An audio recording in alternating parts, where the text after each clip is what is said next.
affect the contest? And how can rewilding help combat climate change? Just search for The Inquiry wherever you get your podcasts. And while you're there, please subscribe and turn on push notifications so you don't miss a thing. This edition of The Inquiry was produced by Matt Tolson. The researcher was Evie Yabsley, the editor Tom Bigwood, and the technical producer was Richard Hannaford.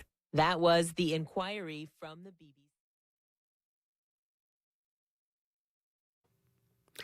Good morning, Manitoba, and hello, Winnipeg. I'm Marcy Marcusa with our team here at Information Radio. You're on the morning show on CBC 89.3 FM, 990 AM on that app, or you could be watching on YouTube.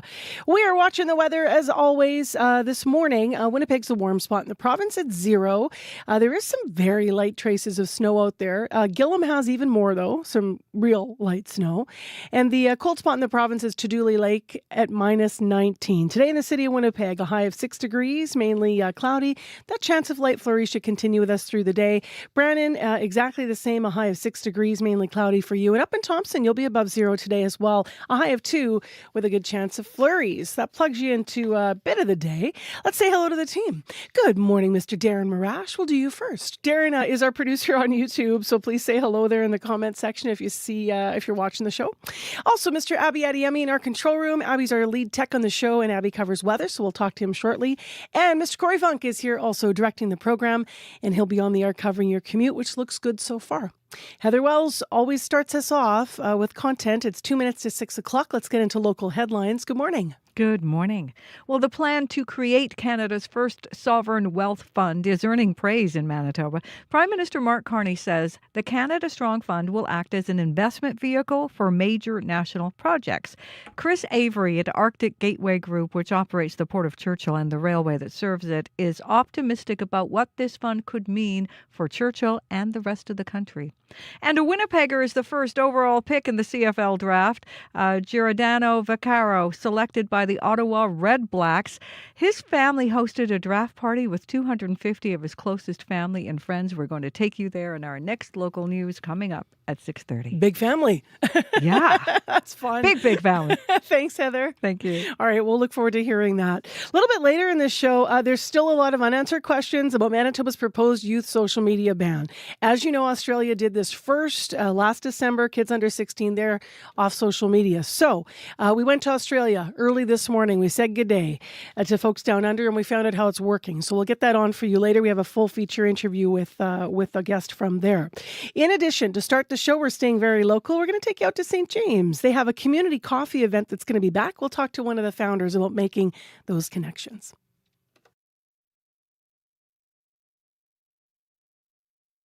Today on Q. If you know Peter Capaldi, it might be from playing the Doctor in Doctor Who. It might be from his role in The Thick of It. If you don't know him at all, I'll tell you he's a very expressive actor. So Peter will tell you why trying to do nothing for his latest role actually had him breaking out in a sweat. So it's about removing obstacles. Q with Tom Power. This morning at 10:30 in Newfoundland.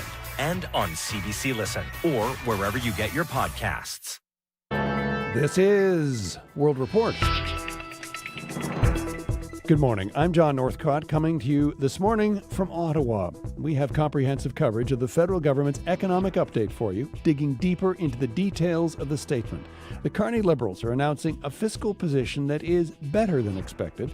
They're also spending billions of additional dollars, including investments in skilled trades.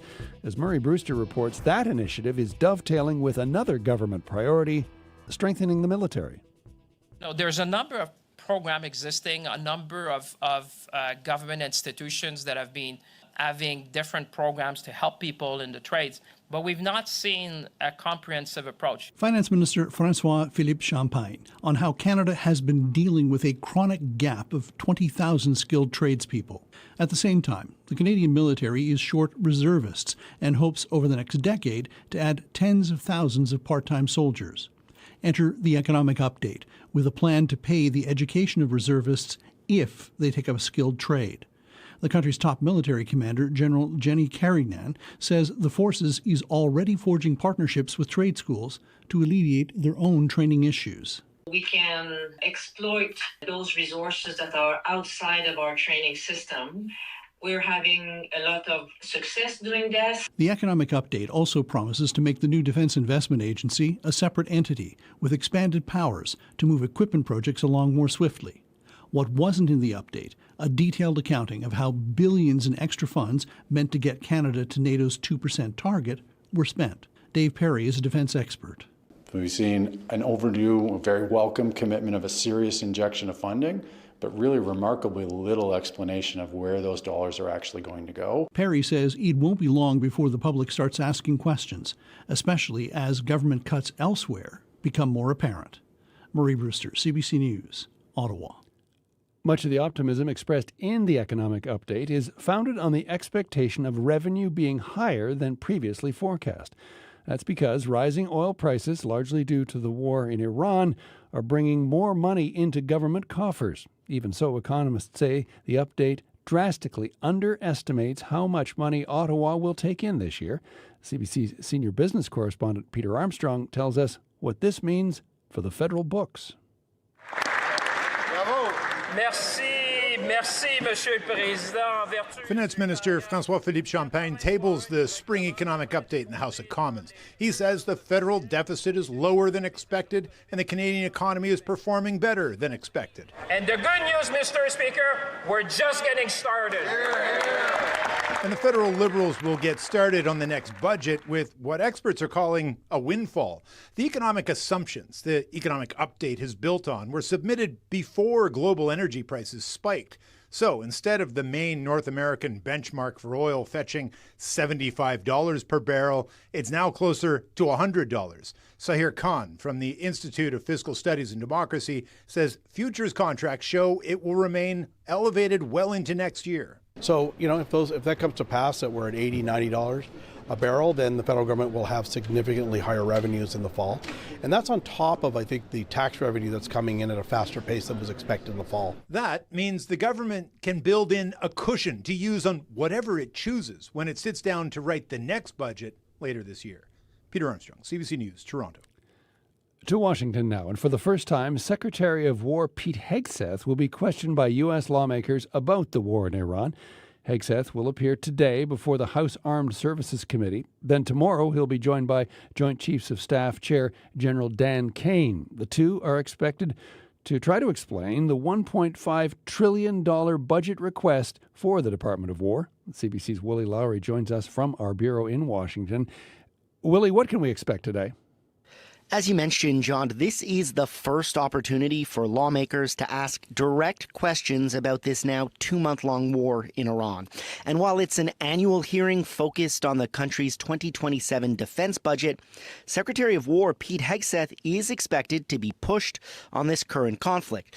Republicans have largely stuck with the White House and supported the joint operation with Israel, but there are growing questions over just how much the war is costing, as well as where it's going and how it might end.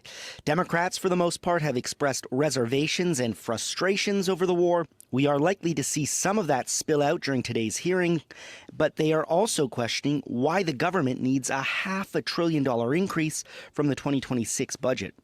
So, Willie, besides the spending, there are also concerns about recent departures of high-ranking military officials. That's right. Hegseth has fired a number of high-profile officials since he took over in January of 2025, including the Army's top officer, General Randy George, as well as Navy Secretary John Phelan. The fact that these terminations have come while the U.S. is engaged in a military conflict in the Middle East has alarmed some, and it's likely to be the source of a few questions over the next 2 days, while Hegseth speaks to both the House and Senate Armed Services Committees. CBC's Willie Lowry in Washington. Thanks for this, Willie. My pleasure. And if you can't get enough of U.S. politics but want the Canadian perspective, check out the CBC News podcast, 2 Blocks from the White House. New episodes drop every Wednesday. And today, Willie and Katie Simpson check in with their colleague, Paul Hunter, who witnessed the chaos at Saturday's White House Correspondents' Dinner. King Charles and Queen Camilla head to New York today, part of their state visit. For 2 days, the U.S. president has been hosting the royals in Washington, D.C. Visit capped off with a lavish state dinner last night. The CBC's Katie Nicholson brings us the highlights of the evening. U.S. President Donald Trump had only praise for the King's speech before Congress. He got the Democrats to say it. I've never been able to do that. The state dinner in the King's honor, a more relaxed affair, but serious issues never that far off, like the war with Iran. Charles agrees with me even more than I do. We're never going to let that opponent have a nuclear weapon. For his part, the King nodded to the White House Correspondents' Dinner shooting. May I also just start by paying tribute to your own courage and steadfastness, as well as to your security services. And he reinforced some of the same points he made earlier on Capitol Hill, like the importance of NATO in defending Europe's freedom. And I shall never forget that, not least as freedom is again under attack following Russia's invasion of Ukraine. King Charles then presented Trump with a bell rescued from an old submarine, the HMS Trump. May it stand as a testimony to our nation's shared history and shining future. Much has been made of whether this visit will smooth over the rough patches between the U.S. and British governments. I offer a toast to 250 years of American freedom, and very importantly, to a great man, His Majesty, King Charles III. While Trump clearly admires the King, it remains to be seen whether that will in any way help the British Prime Minister. Katie Nicholson, CBC News, Washington. And finally, in Whitehorse, people are expressing a lot of anger and frustration with the Yukon justice system. The protest yesterday was led by the family of a 25-year-old who was killed in his home. Gabrielle Plonka reports. 3 times during the protest, the crowd stopped and counted to 111. That's the number of times Seth Boss stabbed Anthony Promozic in the small community of Haines Junction, Yukon, in 2022. Boss was recently convicted of manslaughter in Yukon Supreme Court after being tried for second-degree murder. He was convicted of the lesser charge because he was intoxicated. That decision has sparked outrage. This verdict is insulting. Matsa Sanama Promozic is Anthony's sister. Her family is calling for judicial reform. What I call injustice system in the Yukon, it really favors the accused. Promozic says her family is terrified that Boss won't serve much time. Unlike murder, manslaughter does not carry a minimum sentence. Underlying the protest was a wider theme of frustration with the Yukon's justice system. Stories from other families hurting from similar convictions were heard. Pled guilty to manslaughter, and he was sentenced to 24 months plus time served. 2 First Nations are now drawing on a traditional form of justice, banishment. Leaders in Lower Post, BC, where Boss lives, say he's not welcome back. Chief Barb Joe of the Champagne and Asiac First Nations, where Promozic died, says he's not welcome in their communities either. We have to protect our community members, make them feel safe. The chief says her First Nation is also advocating for judicial reform. Gabrielle Plonka, CBC News, Whitehorse. And that is the latest national and international news from World Report. Remember, for news anytime, go to our website, cbcnews.ca. I'm John Northcott, live from Ottawa. This is CBC News.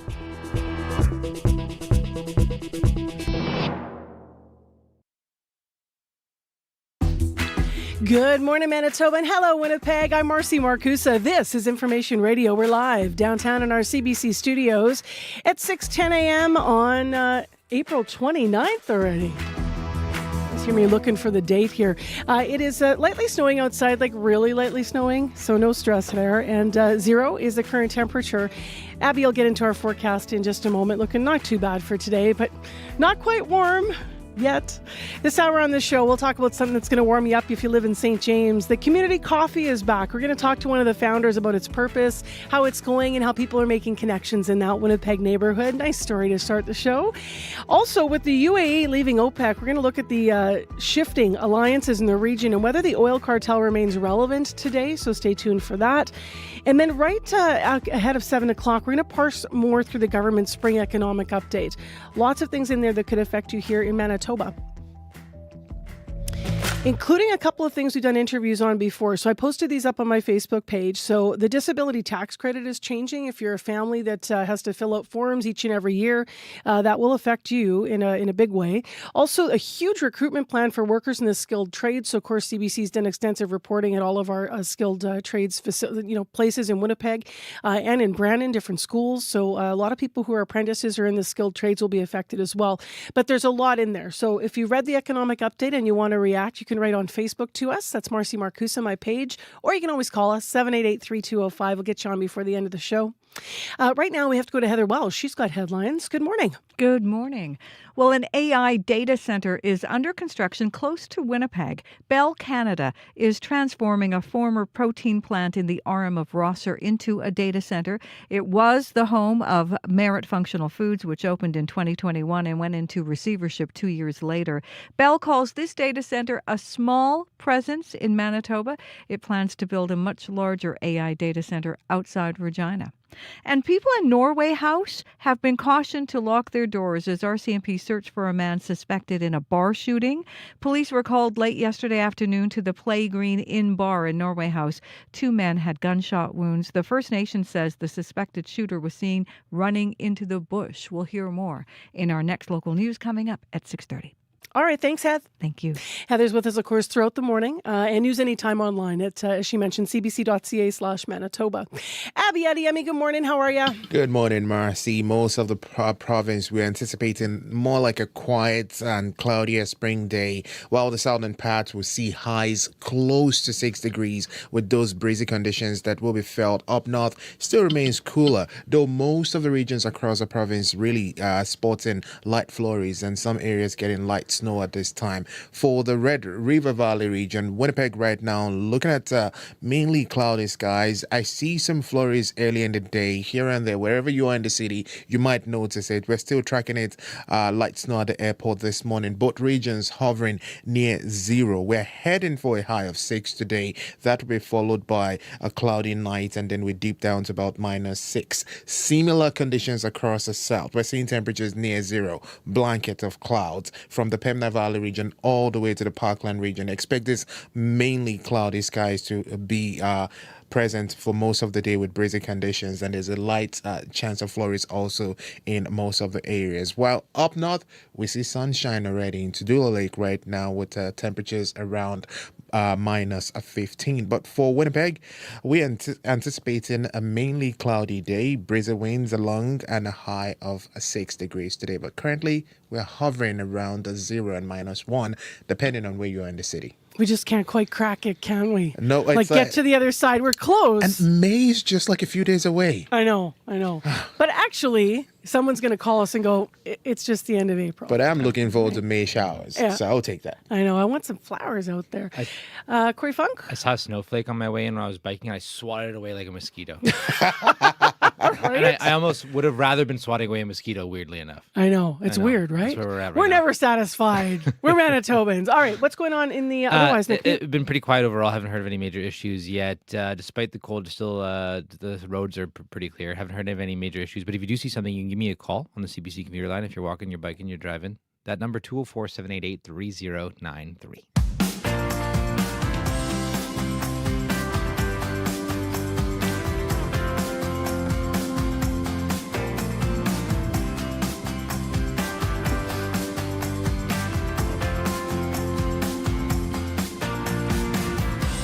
All right, it's time for gratuitous sound effects. Y'all ready? I'm going to open up my Yeti. Let me get ready. Hear the coffee pouring for my first interview? This is going to be appropriate. Woo! Oh, hang on. I actually almost spilled on myself.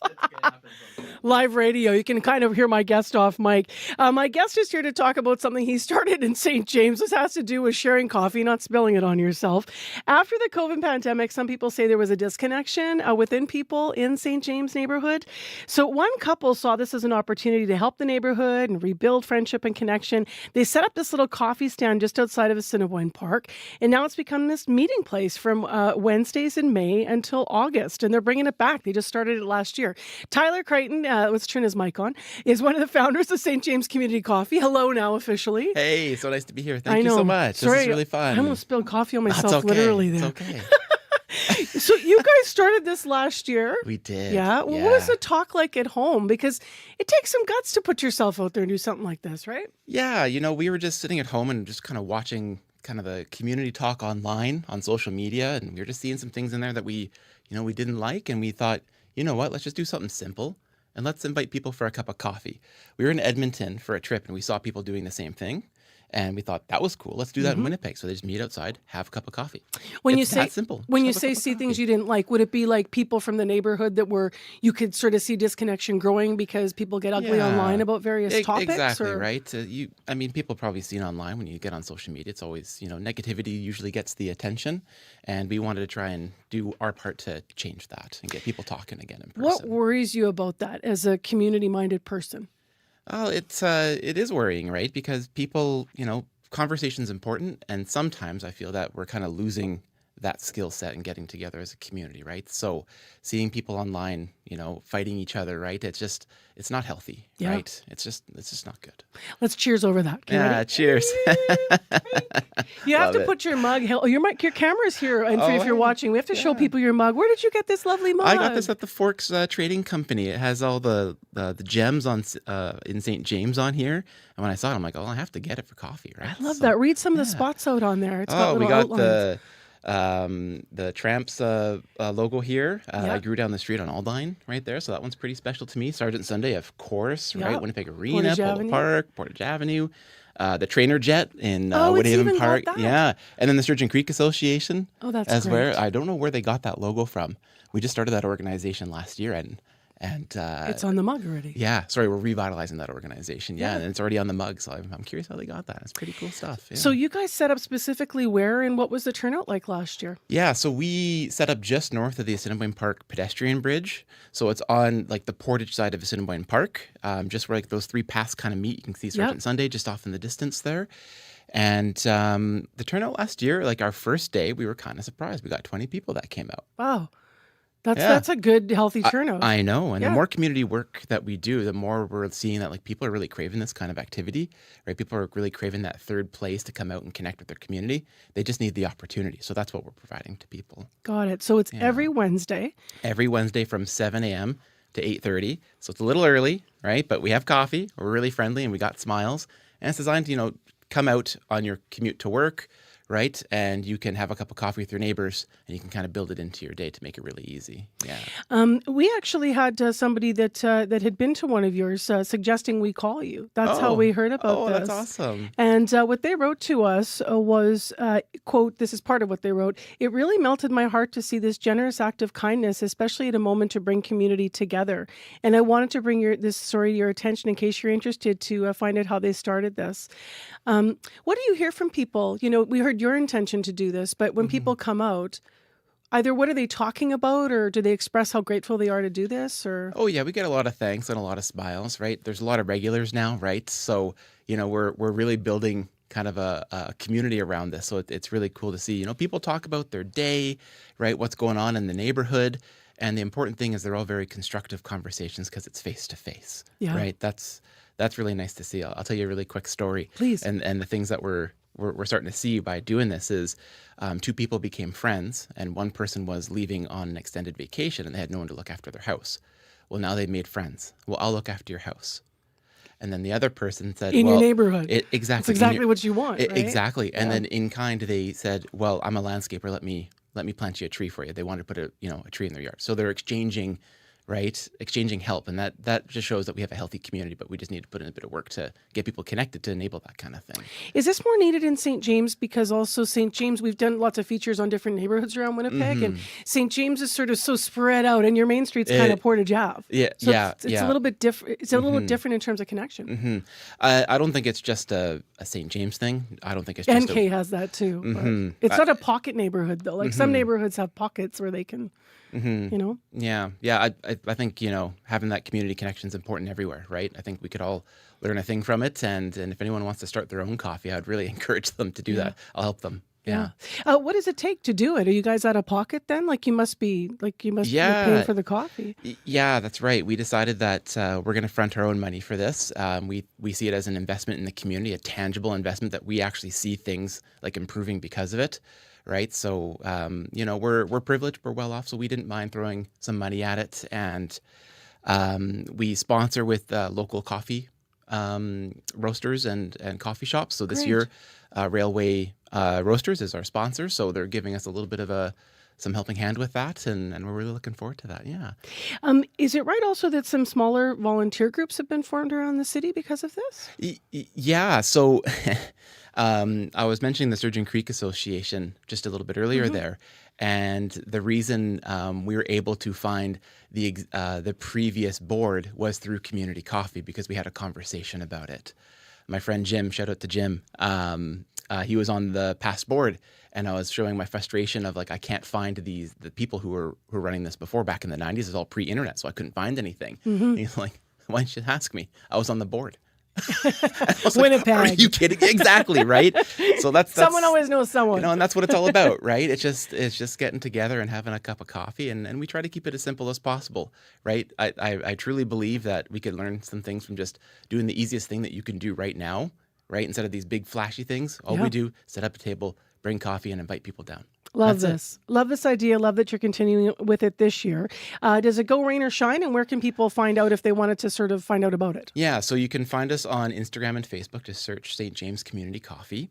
It is rain or shine. It is outside, so we're not going to melt. If it's thunderstorming and it's if it's really bad, we'll cancel. So just check in the morning. Like, we'll post an update before we leave the house if it's gonna be canceled. But just assume it's on. Yeah. And we're going to be running from May 20th this year all the way through October.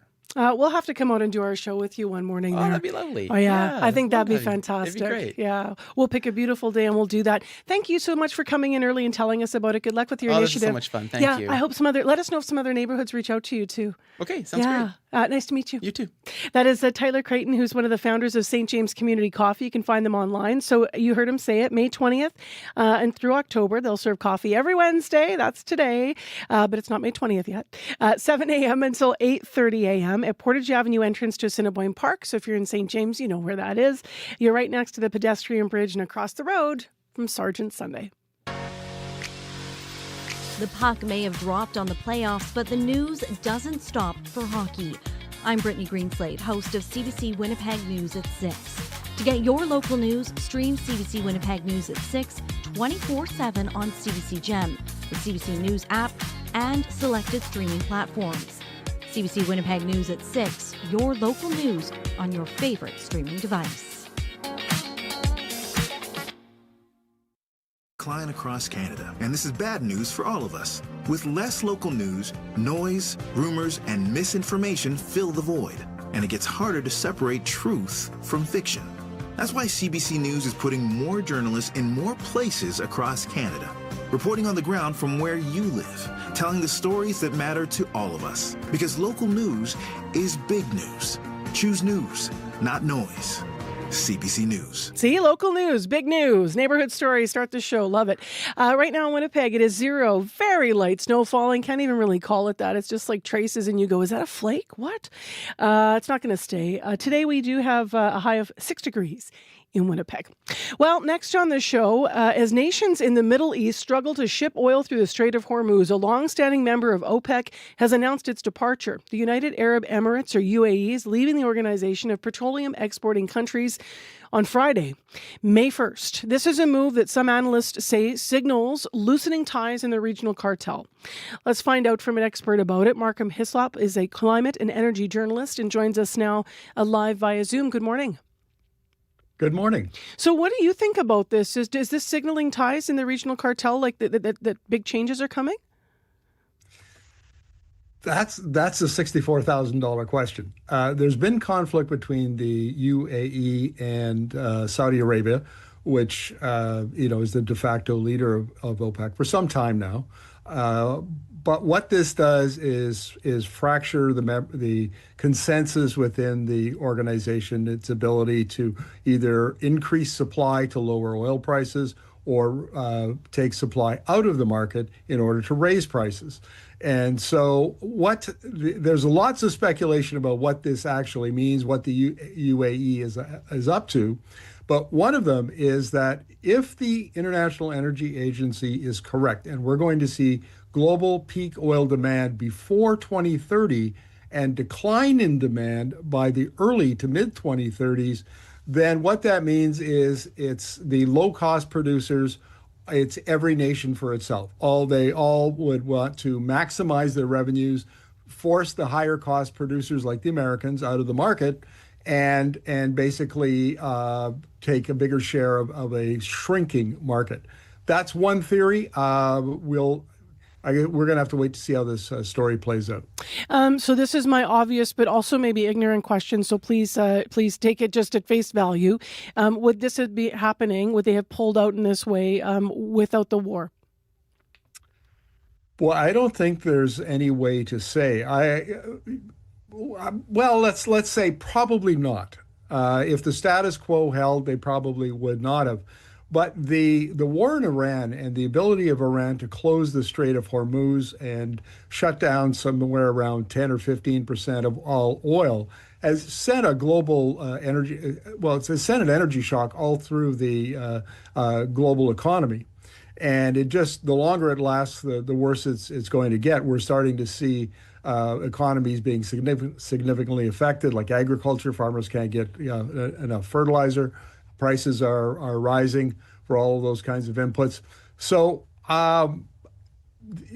but this probably would have occurred down the road if the IEA is correct, and because those tensions were there already. But what's going on in Iran has acted to accelerate a lot of different trends in the global energy system. What does the departure signal for other oil-producing countries about where the industry's headed, and what does it mean for Canada? Now, that's the $64,000 question, because Canada is the fourth largest oil producer in the world at about 5.2 million barrels a day. In fact, we're quite a bit bigger than the UAE.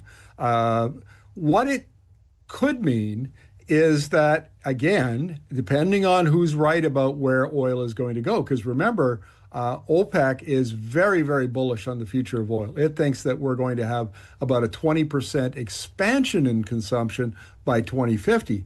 The International Energy Agency sees that there won't be an expansion, there'll be a contraction after 2030. So now that everything, the Strait of Hormuz, the global energy system is thrown into chaos and disarray, Canada is sitting there looking, well, do we expand? Don't we expand? We saw the spring economic update yesterday, tabled in the House of Commons, and Prime Minister Mark Carney is still on board. He wants to see a big pipeline from Alberta to the West Coast. Alberta Premier Danielle Smith is talking about doubling Alberta's oil production from 4 million barrels a day to 8. My take on this, and I've written a couple of columns about it, is that this is now the time for Canada to stand down. We don't need to go rushing into these, $35 to $50 billion projects, some of which will have taxpayer money in them. We should cool our jets, take some time, and see how this all shakes out before we make these kinds of decisions. I guess it's a gamble either way, that we could be investing in something that is going to become obsolete, or else we could be behind if we don't start. Really appreciate your expertise on this and walking us through it, Markham. Thank you for your time today. Well, thank you very much for having me. That's Markham Hislop with us live, climate and energy journalist. We reached him this morning in BC. It is right now coming up to news time here, the news from Manitoba with Heather Wells. And then we have business news with Crystalie Ramlakan. Today, she's going to walk us through more of what's in that spring economic update from a business perspective. Also, we'll hear how the Bank of Canada is getting ready to make a new interest rate announcement today. So stay tuned. Right now, your news from Manitoba. This is CBC News. Good morning. I'm Heather Wells in Winnipeg. At 6:30, it is 0. And believe it or not, we are so cool. We're 10 degrees cooler than seasonal for this time of year. We're headed to a high today of 6. And of course, you do the math. The normal high is 16. People in Norway House have been cautioned to lock their doors as RCMP search for a man suspected in a bar shooting. Police were called late yesterday afternoon to the Play Green Inn bar in Norway House. 2 men had gunshot wounds. The First Nation says the suspected shooter was seen running into the bush of nearby Fort Island. RCMP say specialized units, including major crimes and police dog services, were assisting. An alert advises people not to let anyone into their homes, adding all businesses in the community will be closed until further notice. Norway House is about 800 kilometers north of Winnipeg. An AI data center is under construction just outside Winnipeg. As CBC's Bartley Kivas reports, Bell Canada calls it a small presence in the RM of Rosser. Just west of Brookside Boulevard, construction crews are transforming a former protein plant into an AI data center. This was the home of Merit Functional Foods, which turned peas and canola into protein. The plant cost $150 million and received $100 million in federal funding. It opened in 2021. Merit went into receivership 2 years later. According to building permits, crews are modifying the walls and building concrete pads to make way for the data center. At least $31 million of work is underway. Bell calls it a small presence in Manitoba. It plans to build a $1.7 billion AI data center outside Regina. The Rosser plant also requires a lot less power, 5.5 megawatts, which is still enough electricity to power thousands of homes. Bartley Kivas, CBC News, Winnipeg. A lack of radar coverage in northern Manitoba is making forecasting extreme weather events more challenging. Canada has 33 weather radar sites. Just 2 are in Manitoba. Those 2 sites are in the southern part of the province, and the radar's range doesn't reach past the Paw. Regions outside that range rely on satellite information and surface weather data to provide a forecast.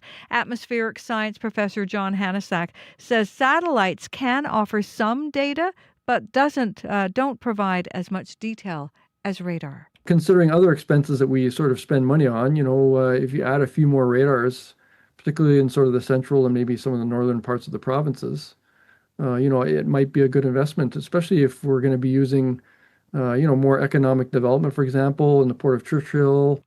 Environment Canada says although radar coverage is limited in the north, more than 99% of Canadians are living within the radar range.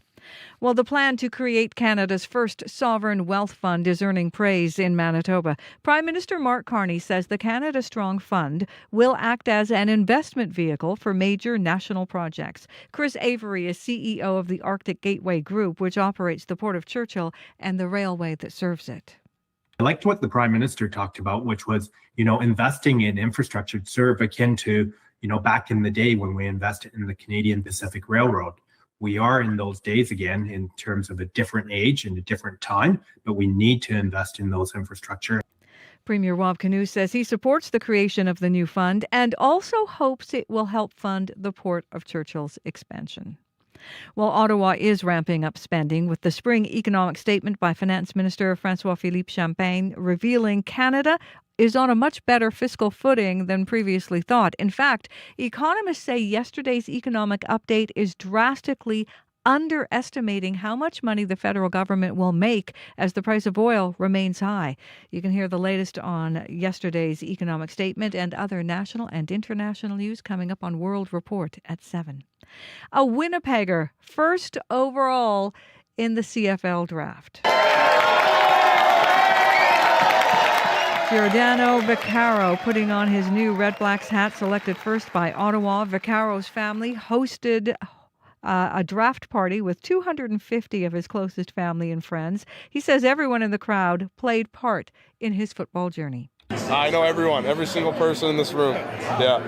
From literally someone who raised me, from someone who gave birth to me, my nurse in the hospital, to a coach, to friends, family, former teammates, my old quarterback here, Jackson Uchinsky. So, everyone's here, I know. The offensive lineman played 3 seasons for the University of Manitoba, becoming an All-Canadian twice. And last year, he played for Purdue University in the U.S., where he saw action on the offense and special teams. You can read more about it. All you have to do is head to our website. Well, you also will find other Manitoba news at cbc.ca/Manitoba. I can hear all those Italians heading out to Ottawa right now to watch him in his first game. Very cool. And they're all geared up. They've got the hats. They're ready to go.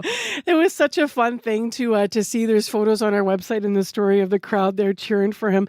I don't know. You might have said this, Heather, so I apologize. But I was reading the web story as well about Vaccaro, and I guess it hasn't happened since 2007, the first round. Right, and that was from Brandon, right? Was he from Brandon? It was Chris Bauman. Yeah, Brandon, you're right. Yeah. So super fun for him. Really exciting for Winnipeg. And some changes coming in the CFL as well. So football starts Victoria Day long weekend. It's getting close. Yeah, it is getting close. Thank you. Thank you. We are certainly not in football weather just yet. Well, maybe end of the season weather, right? Cold gray cups. Today, once again, we're starting a bit chilly, Abby. Yeah, Marcy, mainly cloudy spring day. We should see some clearing in the southern part of the province as we get into the day, but some scattered flurries here and there, and it's similar conditions as we see towards the northern part. While the southern regions, most of the regions will warm close to 7 degrees. Up north, it's more cooler with lingering fog and light snow falling here and there. Highs would only get close to 5 degrees for some areas in the north. For the Red River Valley region at this time, today's forecast for Winnipeg and surrounding areas, we're looking at cloudy skies, breezy northwest winds with a slim chance of flurries on and off. We're seeing temperatures around 0 at the Forks at this time. Similar conditions at the airport. Those light snow falling at the airport tapered off a few seconds ago, so it's kind of cloudy at that part of the city at this time. Temperatures going to be hovering around 0. We're expecting a high of 6 degrees today, well below seasonal. Normal for this time of the year is about 16 degrees, but we will only get to 6 degrees today, and then we cool off to 6 later in the evening. Across the southern regions, modern towards Headingley, we're seeing 0 there also, mainly cloudy, warming up to 7. Brandon, you're warming up to 6 degrees. You're currently at -2 with cloudy conditions and some dissipating fog. Those fog patches built up overnight. You should see it taper off as you get into the morning. In the Parkland region, towards Russell, around Dauphin, stretching all the way towards Russell, we're seeing -1 there, cloudy conditions, high of 6 degrees. Gimli, you are at -1, a slim chance of flurries in the forecast, warming up to 6 also. Then we move into the central and the northern part of the province. The Par, Flin Flon, both areas hovering around 0 at this time. Cloudy conditions, you warm to 5 today. While for Norway House, Thompson, and nearby, we're seeing -2s to -4s there. Cloudy conditions, a good chance of flurries still in the forecast. Highs would get to 2 degrees. While for areas around Gillam and Lynn Lake, we're looking at temperatures with light snow, -7 to -14. You get to 4 degrees later in the day. We saw sunshine into Doodle Lake earlier, but now it's misty in that part of the province. Temperatures around -14 at this time. You get to 1, while Churchill at -11 with light snow leading to a high of -4 later. So it's more like a cool day still, Marcy, heading towards the end of April for most of the regions. We're going to see more like cloudy conditions, some clear trends later, and we get to 6 degrees, but for now, we're holding on to 0. All right. Thanks, Abby. Thank you. Corey, how was your ride in? Yeah, not bad.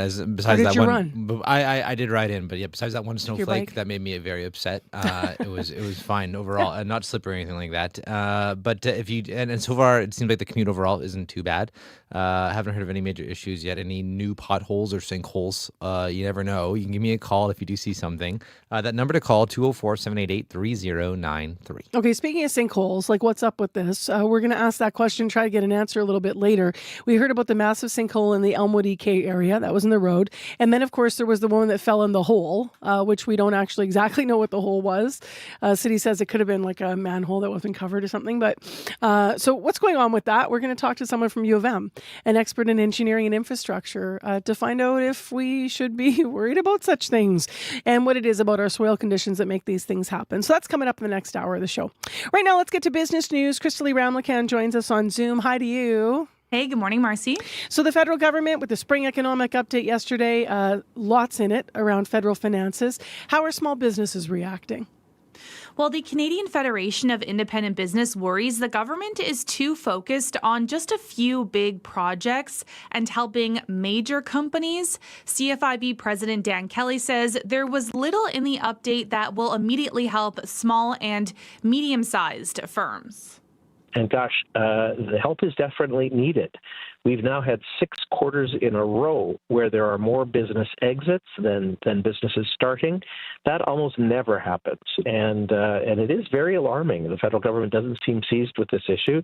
Obviously, there's a lot of fish to fry, but Ottawa doesn't seem focused on entrepreneurship, and the economic update doesn't really provide much direction. But the group does like the reduction in CPP premiums and more apprenticeship supports. The Liberals plan to lower rates employers and employees pay into the Canada Pension Plan. The latest data suggests the government has room to lower contributions while keeping the CPP solvent.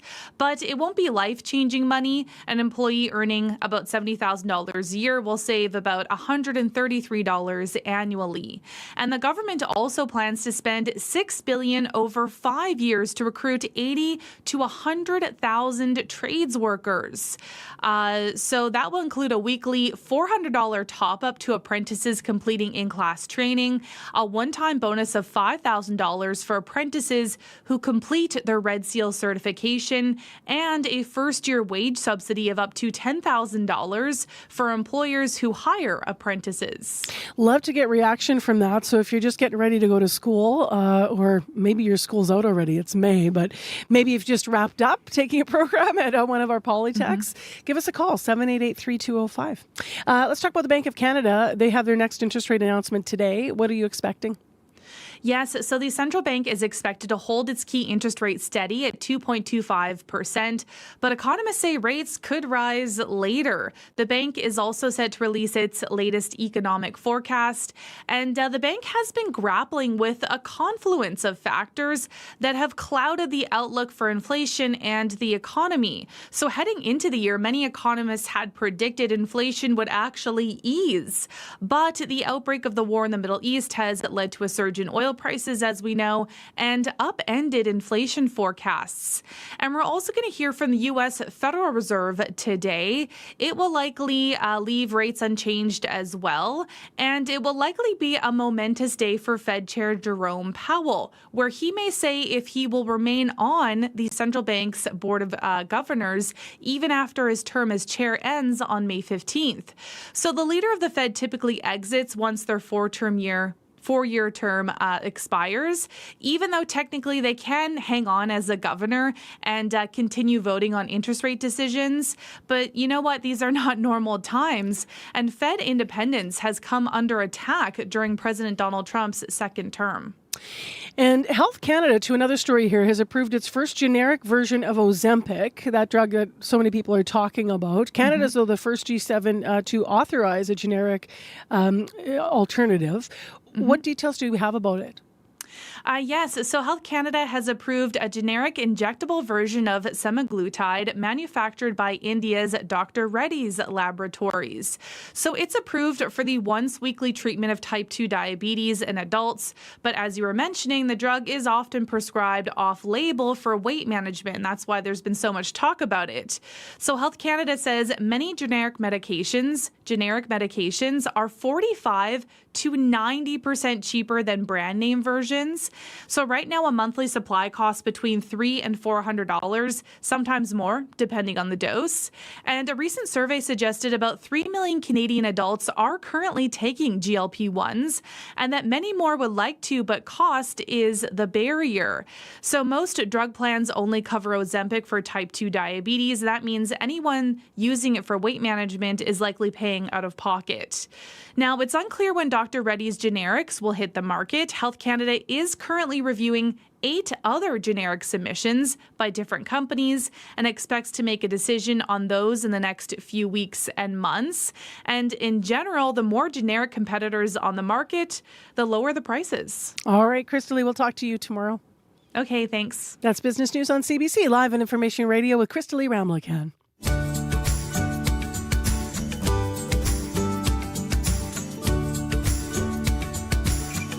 Well, let's build on a story we heard in the news about Giordano Vaccaro. He is 6'2", he's 307 pounds, and he is an offensive lineman who's just joined the Ottawa Red Blacks. The Winnipegger, the graduate of St. Paul's High School, went first in the overall draft pick in the CFL last night. And as you heard, there was quite a party about him. Not just because he was from St. Paul's and from Winnipeg, but he also played for the U of M Bisons and Purdue University. Ended up drafted to Ottawa last night, as I mentioned. The party, though, at Commute Center in Winnipeg to watch the draft pick, because they expected he was going to go high. He went first. Had about 250 family and friends gathering to celebrate. We had CBC there as well, and Giordano Vaccaro spoke to reporters after it became official. Yeah, it means a lot. To me, it didn't really matter where I went, but I'm really excited that I got to go to Ottawa. I mean, they were really high on where I wanted to get drafted to, and ultimately I'm super excited to where I ended up. Great coaching staff there, and really excited to see what Coach Gibson is starting to build there. When you think about your journey, starting in hockey, yeah, you played football till late in high school, and then to be here now, what does it mean? What do you reflect on? Yeah, I mean, if I look back on my 18-year-old self going into the Bisons as a 18-year-old and playing left tackle, I wouldn't believe I was here right now for sure. A lot of thanks goes out to everyone who's been part of my journey, coaches, Coach Dovey, Coach Daynard, Recruit Ready, so I'm really grateful. Who was on the phone? Who called you? Coach Dinwiddie, head coach. Yeah. Okay. What was that moment like? It was awesome when I got that FaceTime call. I mean, it was just super surreal, and I mean, to share the moment with 300 family members, and now to say that I got 300 Red Black fans here, so it's awesome. Any doubt in your mind? Yeah, I would say that. Nothing's guaranteed, nothing's just given to you right away, and when I got that phone call, I sure was happy that it was Ottawa. I didn't know it was coming necessarily. No, I had no clue, total surprise. Yeah. What were these past few weeks like for you? I mean, people are saying you might go first, you probably will go first. Was that kind of stressful, kind of hearing that? No, again, I think wherever I ended up, I was happy with type thing, and I think just trusting yourself and trusting who you are as a person and individual was huge, and I didn't really try to get too caught up on the media stuff, because at the end of the day, I'm happy to where I was going, and I'm happy it was Ottawa. You got good vibes from Ottawa when you met them and stuff? Coach Gibson, like I said, I can only speak highly of him. Coach Dinwiddie, they're gonna build something truly special, and I'm super excited to be a Red Black, and we're gonna bring home that Grey Cup. So we're excited. Who in this crowd do you want to most thank?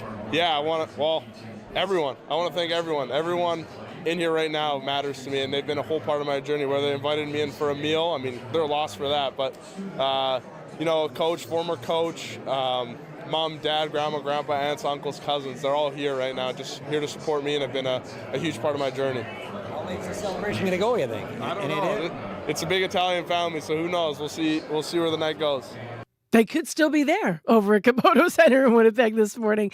That was from last night. Reporters talking to the Manitoban, who's the first overall draft pick in the CFL, Giordano Vaccaro. He played for the U of M. He went to St. Paul's, and he was talking to reporters last night after the draft. We do have another Winnipegger to celebrate, another Manitoban. Nathan Udo went in the third round. He was the 28th pick. He went to Montreal. He is also from Winnipeg, as I mentioned, and he's a Miles Mack grad. He's coming off the best season of his U Sports career, also with the U of M Bisons. And it'll be fun for Vaccaro because, of course, Ryan Dinwiddie, who's going to be his new coach, knows a thing or two about Winnipeg. Went to a Grey Cup with this city, with the Blue Bombers. If you also want to read about some changes coming to the CFL, besides the draft stories that are up, go to our website this morning, cbc.ca sports, and also cbc.ca/Manitoba with links, because there are changes coming overall to the league that we all know and that I happen to love. Play starts on Victoria Day long weekend, so that's different to tie it to the long weekend. That will be different. Also, of course, we have the rules being announced that are going to change in the CFL, and some proposed rules. As well, they're going to be making changes to the playoffs themselves. So if you want to read about how it's all going to work under the new system, you can check it out online. The puck may have dropped on the playoffs, but the news doesn't stop for hockey. I'm Brittany Greenslade, host of CBC Winnipeg News at 6. To get your local news, stream CBC Winnipeg News at 6, 24/7 on CBC Gem, the CBC News app, and selected streaming platforms. CBC Winnipeg News at 6, your local news on your favorite streaming device. Well, Canada's spring economic update is now out. The Liberals tabling that yesterday and didn't come with any major surprises. It did lay out a forecast, though, for Canadian growth and some movement on Prime Minister Mark Carney's long-term goals. Now, as expected, opposition parties took aim at spending announcements in the federal deficit, which comes in at $66.9 billion. Everyone thought it would be impossible to outspend the reckless Justin Trudeau, but then this new Liberal Prime Minister came along and said, "Hold my champagne, Mr. Speaker." That's Conservative opposition leader Pierre Poilievre reacting to the Liberal economic update. The document comes on the one-year anniversary of Mark Carney's victory of the federal election last year. We asked online this morning, when you look at that, when you're looking at what's happening with the deficit and you're looking at what's happening with the other announcements, there's disability tax credit changes, there's a huge recruitment plan for workers in the trades. What are you thinking? The first person to weigh in this morning from Manitoba is Eric Fleury, who wrote on my Facebook page, "Same old Liberal propaganda. It's so simple. Run the country like we run our household." So obviously frustrated at what's happening with the deficit, as is Pierre Poilievre. Well, let's have a closer look at this. Dan Moulton is with us, partner of Crestview Strategy and a Liberal strategist. Good morning. Good morning. So this is called, the report yesterday, Canada Strong for All. For Canadians for who are worried about affordability, what did they get in this yesterday? Well, it's interesting you sort of point out there at the outset that the government's shifted its way of talking about this economic plan that it's been bringing forward since the election last year, about building Canada to building Canada for all. We've started to see them introduce this political communications device over the last week, and it was a big fixture in yesterday's document. And I think it's because politically they're focused on ensuring that a macroeconomic plan to attract capital to Canada, to get investment in our economy, to build big projects in our natural resources sector and public transit, and everything in between, that those investments aren't just being seen by Canadians as, benefiting private sector or benefiting Bay Street, that they are also being felt in the everyday lives of Canadians. And so a huge focus of yesterday's economic statement was on the workers that are going to build the infrastructure and the projects that the government's investing heavily in, the workers that are going to support the development of our defense sector and our aerospace sector, where the government is making historic scale of investment in. And so, as a political strategist, my focus is really on, how is the government managing its political risks? And I think that the shift in that narrative yesterday is a really important one, and one that helps them, I think, address some of the critiques that the opposition are going to bring forward.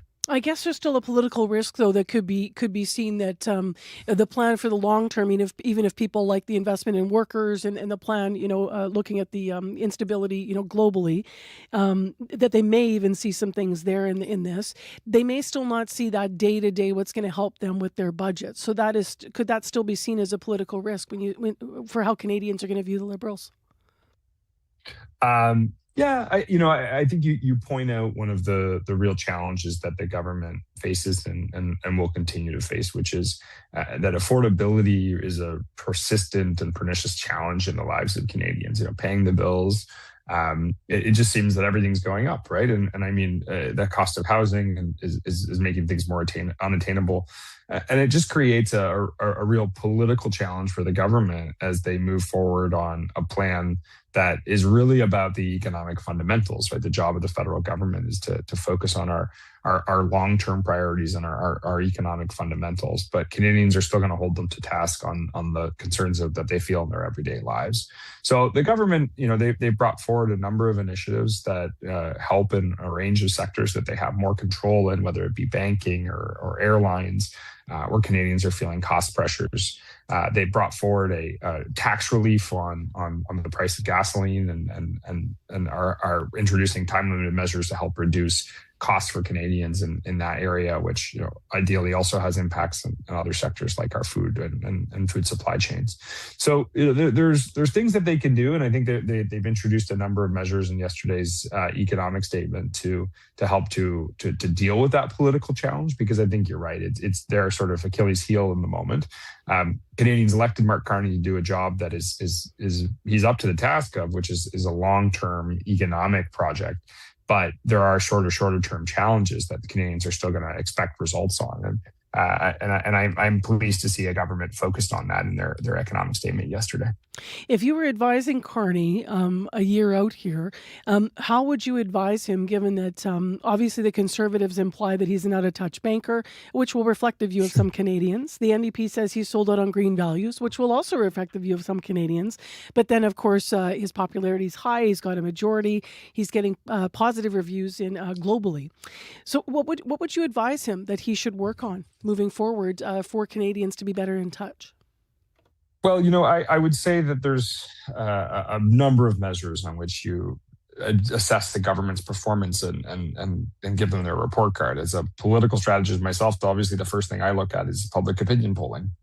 How would Canadians vote if they were asked to do so today? And certainly at all levels and in all parts of the country, in all demographic areas, the Liberals are performing exceptionally well. The Prime Minister has more than a 20-point lead on the opposition as preferred Prime Minister. And that is a sort of remarkable achievement and a signal about how Canadians feel about the performance of him and his government.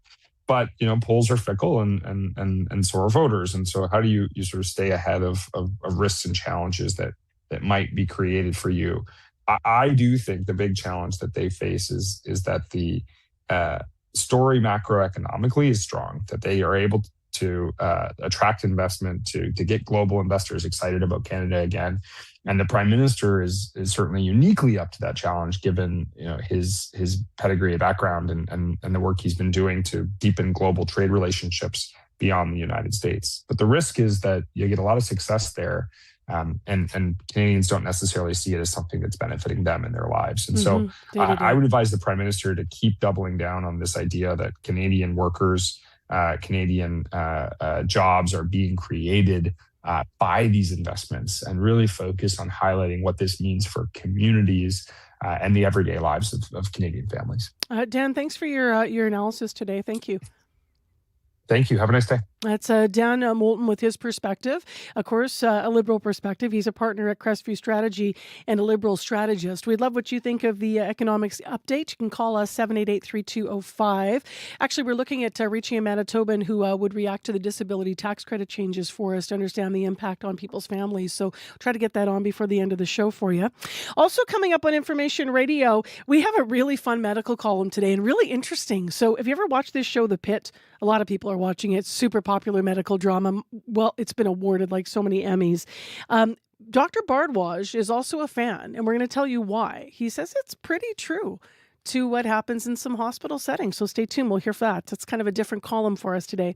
Also, we reported about that woman who fell through the hole in Wolseley, and we talked about the massive sinkhole over in Elmwood. What is happening with the city's infrastructure?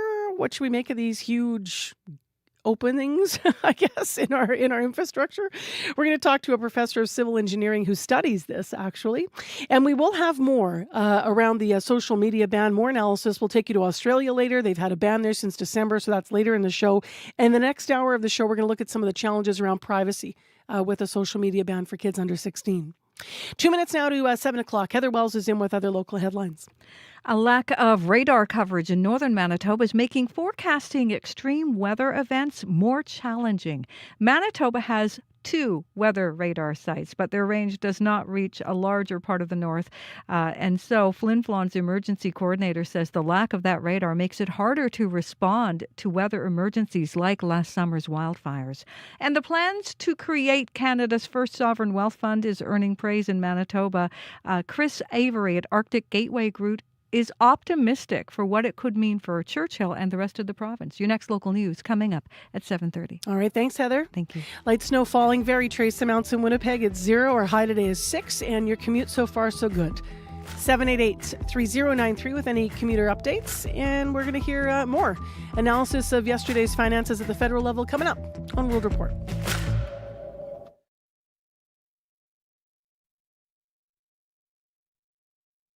On the Current. And it goes on her forehead and behind her ears and connects just at the back of her head. It is a headband that reads your brain waves and helps children with disabilities move, talk, and take control of their lives. A mom who learned her daughter's favorite color and a researcher on the promise of this technology coming up on The Current. The Current with Matt Galloway. This morning at 8:37 907 in Newfoundland, and on the CBC Listen app. This is World Report. Good morning. I'm John Northcott reporting today from Ottawa. We have full coverage of the Carney government's economic update and reaction to it. The statement by Finance Minister François-Philippe Champagne revealed Canada is on a much better fiscal footing than previously thought. Now that's prompting Ottawa to spend billions more. Janice McGregor is with me in the Parliamentary Bureau. So Janice, what does the update tell us about the Carney government's economic priorities? Well, this was not a definitive verdict on anything yet. The government did have to show its math to prove that despite the new grocery benefit handout and the fuel tax cut, it's still on track to balance its operational budget in 2 years. But its capital spending, all that stuff set out last fall, the billions for defense, housing, major projects, all the new agencies to spend it, that's barely started to build up and roll out. The ground is shifting also around them. Is it good news that the deficit's over 11 billion less than it was forecast? Of course. In a perverse way, everyone's pain at the pumps is also a revenue boost for governments. But are we out of the woods? Heck no. Pack a compass and a flashlight. The path ahead is very rocky, as the finance minister himself keeps explaining. The uncertainty index published by the International Monetary Fund puts now the level of uncertainty at a place we have never seen before. Even in Washington, they talk that the fog of uncertainty. And I would say we found a path forward that should reassure Canadians. So, on that path, this update navigates very conservatively in its forecasts. So, if the worst case scenario doesn't happen, well, that just leaves more good news for the next full budget in the fall. The language was very broad and tentative, though, when it came to things, well, that stressed consumers may want more action on, like the plan for more competition in sectors where they feel price gouged, like telecommunications. The government has more explaining to do on many fronts, including that $750 million now earmarked for sports. We'll see if Minister Adam Van Koeverden, when he's out later this morning on this, not only echoes but elaborates. Janice, if you're suggesting we need a compass to sort of paddle our way through all of this, where does it leave the opposition? Well, the political drama is now turned way down. Yes, critiques were offered yesterday. Conservatives concerned about too much deficit spending. Critics on the left worried about spending left to lapse and people not getting enough help in tough times. But as of Monday, the Liberals have the votes to implement this quickly. No prolonged debates in the House. No need for committee negotiations and amendments to broker enough support. That certainty is what a majority government brings. Janice McGregor joining me in Ottawa. Thanks, Janice. You're welcome. The economic update is placing a big emphasis on training skilled workers, putting $6 billion towards education, apprenticeships, and other incentives. The goal is to add 100,000 new tradespeople to the workforce within 5 years. As Caroline Bargut reports, that is aimed at addressing a rapidly growing shortfall. I picked trades because there is a big need for trades. After spending 15 years as a chef, Melody Watkins is making a change. She's now in her second year training to be an electrician and loves it. I've discovered so much more about electrical that I didn't know before. The government says Canada will need 1.4 million additional tradespeople by 2033. If nothing changes, it predicts the country will be short 20,000 people a year. Ottawa now offering billions in incentives for students and employers. Jim Stanford is an economist at the Centre for Future Work. A lot of existing trades workers are approaching the end of their careers and they will be retiring over the next few years. So this is a step in the right direction, but we still face a real challenge on the skilled labor supply front. Ottawa plans to give those in technical training $400 a week and $5,000 for completing Red Seal certification, a national standard of competence. At this Vancouver trade school, instructor Anna Larry says it's a step in the right direction. Across Canada, we have a problem with apprentices failing to complete their apprenticeship and obtain their Red Seal endorsements. And a lot of that has to do with the high cost of living. In 2024, less than 20% of apprentices completed their programs within the expected duration, according to Statistics Canada. The federal government hoping its incentives will change that. Caroline Bargut, CBC News, Vancouver. For the ABC television network and its late-night host Jimmy Kimmel, it's familiar territory. They've been in Donald Trump's crosshairs before. But after another dispute with the U.S. president this week, the FCC is getting involved. It started with a joke Kimmel made last Thursday, days before the shooting at the White House Correspondents' Dinner. It was a pretend roast. I said, our First Lady Melania is here. Look at her, so beautiful. Mrs. Trump, you have a glow like an expectant widow, which obviously was a joke about their age difference.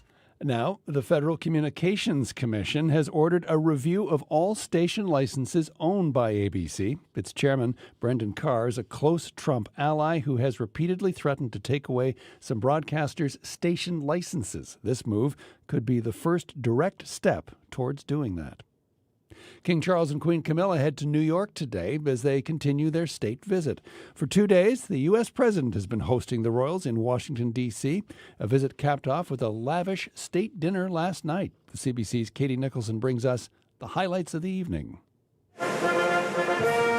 U.S. President Donald Trump had only praise for the King's speech before Congress. He got the Democrats to say it. I've never been able to do that. The state dinner in the King's honor, a more relaxed affair, but serious issues never that far off, like the war with Iran. Charles agrees with me even more than I do. We're never going to let that opponent have a nuclear weapon. For his part, the King nodded to the White House Correspondents' Dinner shooting. May I also just start by paying tribute to your own courage and steadfastness, as well as to your security services. And he reinforced some of the same points he made earlier on Capitol Hill, like the importance of NATO in defending Europe's freedom. And I shall never forget that, not least as freedom is again under attack following Russia's invasion of Ukraine. King Charles then presented Trump with a bell rescued from an old submarine, the HMS Trump.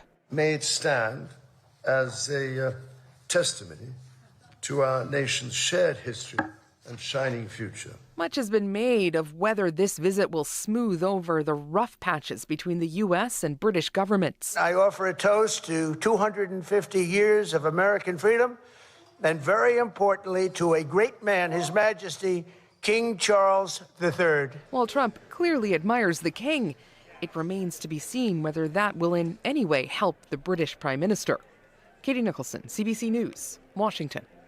To the UK, where 2 Jewish men are reported to be in serious condition after being stabbed in North London. Witnesses say a man with a knife was seen running down a main street in Golders Green. A resident says one man was stabbed outside a synagogue, the other by some nearby stores. Police have a suspect in custody. Golders Green is the same area where 4 Jewish community ambulances were set on fire last month. British Prime Minister Keir Starmer is calling the incident deeply concerning. Europe is the fastest warming continent, and the latest report from the Copernicus Climate Change Service says that this means less snow cover, rapidly melting glaciers, and warming seas. Crystal Gamansing reports. We're seeing all of these climate indicators that show that we're experiencing climate change now, and we really need to adapt accordingly. Samantha Burgess, the Deputy Director of the Copernicus Climate Change Service, tells CBC as the Earth warms, weather patterns change, impacting our physical environment.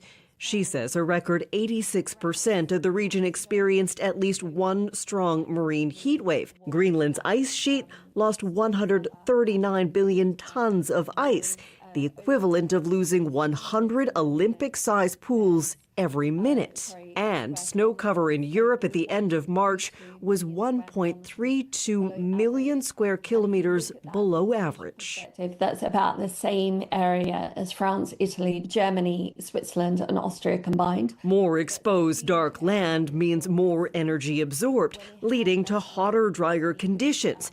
Any small inadvertent action by people, like setting campfires in dry locations, can result in huge wildfires, destroying tree cover. But it's not just carbon-absorbing areas on land affected. The warming seas can kill off seagrass, another powerful natural carbon sink. Climate change is, of course, a huge issue. Jonas Liebsch sees those changes firsthand. He studies glaciers in Iceland and jokes he may have chosen a disappearing career path. For me, it's giving purpose to at least know that whatever you estimate or work on, it will help us to adjust to the changes we inevitably face. Rapid changes that reach across the globe. Crystal Gamansing, CBC News, London. And that is the latest national and international news from World Report. I'm John Northcott from Ottawa. This is CBC News.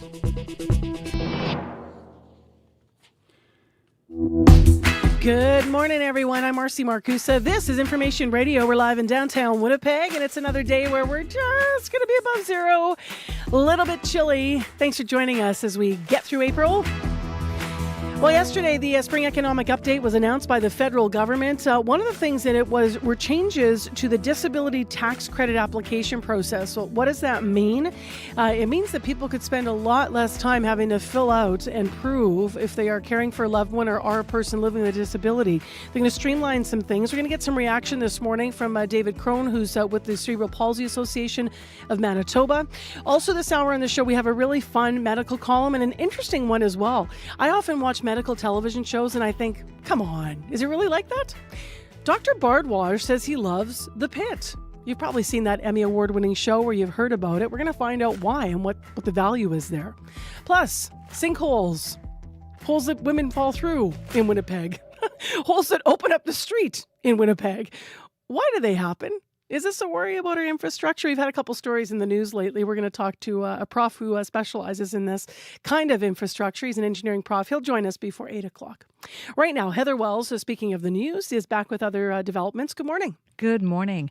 Well, people in Norway House are being urged to lock their doors as RCMP search for a man suspected in a bar shooting. Police were called late yesterday afternoon to the Play Green Inn bar in Norway House. 2 men had gunshot wounds. The First Nation says the suspected shooter was seen running into the bush, so we'll hear more about that. As well, an AI data center is under construction close to Winnipeg. Bell Canada is transforming a former protein plant in the arm of Rosser into a data center. It was the home of Merit Functional Foods. That opened in 2021 and went into receivership 2 years later. Bell calls this data center a small presence in Manitoba. We'll hear more in our next local news coming up at 7:30. All right. Thanks, Heather Wells. And Abby Adiemi now with the day.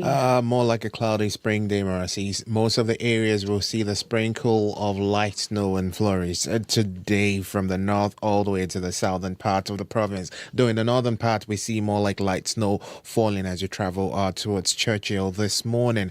For Winnipeg, we're looking at mostly cloudy skies to start with windy conditions as we notice this northwest winds begin to pick up this morning. Current temperatures, we're seeing it's 0 at the Forks. Some areas around the airport reading -1. Morning temperatures going to stay around the 0 for most of the day, but for the city, we're expecting a high of 6 degrees today. And similar conditions we're seeing across the southern regions. Temperatures hugging 0 at this time, but it will recover to highs between 6 degrees and 7 later as we get into the day. Up north, we're looking at -17 around to Dooley Lake this morning, and of course -12 around the Churchill region. We're still seeing more like light snow, really struggling to get to, the warm parts of spring at least.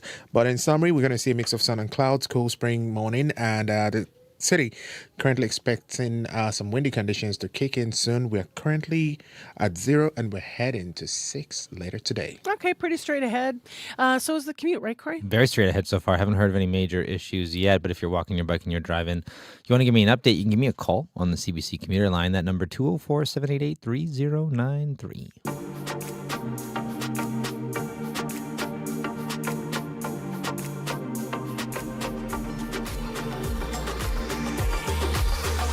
If you want to weigh in on the spring economic update announced yesterday by the federal government, you can write on my Facebook page. We'll share some of the comments coming in already.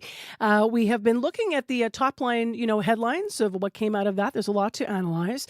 One of the things is a huge recruitment plan for workers in the skilled trades. Some people are reacting, of course, to the deficit. There's a suggestion in there that airports across this country could be looked at for economic opportunity. Like, could they be privatizing airports is one of the questions that CBC's been trying to get an answer to.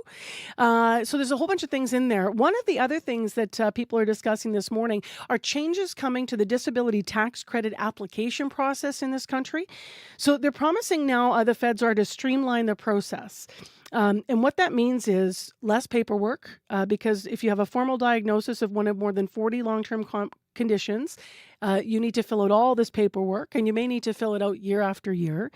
So they're looking at streamlining that process. Also, they're looking at changing some criteria to expanding how many people are eligible for this credit. And they're talking about the caregivers here, and that means physiotherapists, speech pathologists, occupational therapists. They're looking at who's going to be allowed to apply. So there's some changes here, and we wanted to get some reaction from David Crone, who is up early with us, Executive Director of the Cerebral Palsy Association of Manitoba. Good morning. Good morning, Marcy. I know that, David, in our conversations in our province over the years, there have been calls for changes to the disability tax credits. Are the changes that I'm citing here in the economic update things that you're welcoming? Yeah, anytime the red tape and it's easier to apply is a really good thing for folks. Systems are complicated. Application forms are always complicated, and things do need to be easier. It always seems like we have to jump through hoop to hoop to hoop to hoop. So anytime we can lessen that burden, it's a great thing. As someone myself who doesn't live with a disability and go through this, and I know that you yourself also live with cerebral palsy, how much of a pain is it to do this? Like, is it pages and pages and having to get a diagnosis? Like, how much time does this take for the average person? So mine was pretty straightforward to do, but I think the application was like 100 and some odd questions. I did a portion, and then my doctor did a portion of it. So it's again another burden on the healthcare system for them to fill out, the form. And then there's a cost to it, right? Like there's a cost for the doctor to do it. So when you can broaden it to different professions to do that paperwork. The other thing is if it's an easier system, I think it took 8 to 10 weeks for my application to come back with to say yes or no. And I also know that for other folks where they have a bit more of a complex diagnosis, it took even longer. So, if they can streamline it, make it faster, that sort of thing, it does help all the folks in Manitoba with a disability. Mm-hmm. Now, did you have to apply for this once, or is this each and every year you're having to sort of do it again and again? It depends on your diagnosis. So because cerebral palsy is a lifetime condition that you're born with, I only have to do it once. But if you have a condition that is episodic or comes and goes, I believe you have to reapply. I'm not 100% sure on that. I only know my own experience. But yeah. That question's coming because yesterday I saw some analysis. There's still some more questions as the economic update just came out. Some more details we're looking for, but there was some suggestion that maybe this would help people not have to do something, annually if they were in that situation. That maybe that that they would be able to just apply once and it would hold for a longer period of time. Yeah. What does it mean that they're going to change the criteria to allow more certification? More eligibility for different caregivers, like in the system. No, and that's really key because, if you're a parent with a child with a significant disability, you should be able to get it for caring for your child because it is expensive to have a disability. There's more barriers and things that you have to pay for out of pocket. The way to actually make the application part easier. So anytime you can reduce red tape is a good thing and just streamline the system. I also know that there's lots and lots of people out there with a disability that don't know about the tax credit and haven't applied. And, it really is important that everybody who lives with a disability actually applies. They might say no, but I think you should apply. In terms of those healthcare professionals that they're going to expand eligibility for, like physiotherapists and speech pathologists and such, they're going to expand what they can actually certify. Does that mean that more will be in the system in terms of a variety of care from those different professionals to help? Yeah, no, I think that's very important because, you know, I have a 16-year relationship with my physiotherapist, right? She and I, we've gone down this journey together. They know you better than sometimes a doctor, and so they know what, you know. They went to school for a long time to learn all these things. So anytime you can broaden that, and there's a lot of Manitobans without a doctor, like a regular full-time doctor. So this is just a good way of broadening that and making it easier for folks to apply. So I know we talked about, just the sort of top line of what we understand. Was there anything you were hoping might be in here, when you're thinking about yourself living with cerebral palsy, or some of the calls as you're, been advocating in Manitoba's disability community that aren't in here? Well, the disability benefit, for folks with severe, where it's actually an income a month, like you need to apply for the tax credit first to then apply to the disability benefit, and making that a little easier to apply for because it's hard. And the max benefit is only $200 a month, and so it's such a low amount. Hopefully they'll look at that next and make sure that is a more meaningful amount of money for folks so that they can live, even closer to the poverty line, because it really doesn't do much, especially in this day of high inflation. Yeah, there's no change to that amount. No. David, thank you very much for being with us this morning. Really appreciate it. Thanks, Marcy. It is live on CBC with some reaction. David Crone, who's the Executive Director of the Cerebral Palsy Association of Manitoba. Just for clarity here, I know that I sounded, I think, a little bit misleading because the certification, the government, I'm just going to read it. The government's changing the criteria to allow podiatrists to certify eligibility for certain conditions, and they're expanding physiotherapists, speech pathologists, and occupational therapists that can certify. So it may not, in fact, be caregivers that are going to be benefiting more from those expanded criteria. It would be the people that are working with those who are living with different disabilities. But if you want to react to this or anything else in this economic statement, there's lots in it. You can always call us, 788-3205. It's 7:22 a.m. right now. We have morning sports coming up in just a few minutes. But as you can hear, we're going to give you a bit of music to get there. This is new music from Winnipeg's Ariel Posen from his latest album of the same name. This is Bannatyne on 89.3 FM.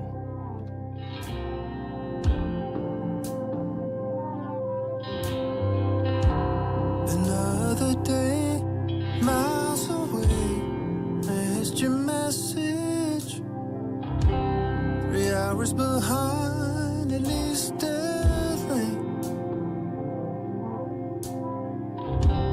If I had my way, I'd get on a plane in your direction, but I'm just leaving your voicemails from backstage, hanging on a line, pinned up out to dry. Every day I'm drawing my back to you, and every word you said I'll follow every thread, any way to get back home to you. If absence makes the heart grow fonder every day, would our hearts be on the same page? Those nights on Bannatyne, have them on replay. And if I could decide, they'd have to hire a DJ. Hanging on a line, pinned up out to dry. Every day I'm drawn right back to you,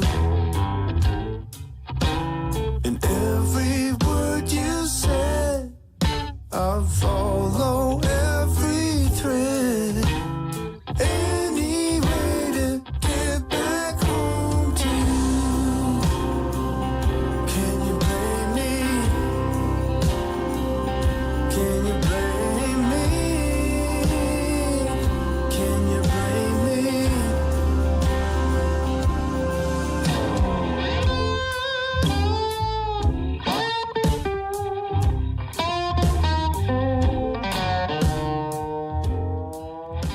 Taking it out on the guitar solo here, Winnipeg's Ariel Posen and Bannatyne.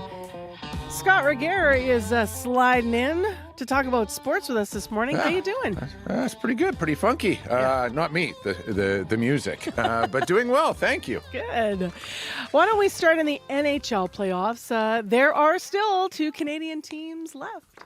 Yes, Edmonton made sure of that last night, Marcy, by staving off elimination. Leon Draisaitl with a couple of goals. The Oilers beat Anaheim and now trail the Ducks in the series 3-2, with the next contest going tomorrow night from Southern California. Then you have the Habs, who are looking to take a 3-2 series lead of their own when they face the Lightning tonight in Tampa. The Habs and Oilers then still in contention, as are Canada's adopted NHL playoff team, Marcy. That's the Sabres. Buffalo, the only American NHL club that plays the Canadian national anthem at every one of their home games. So how well do the Sabres faithful know the lyrics?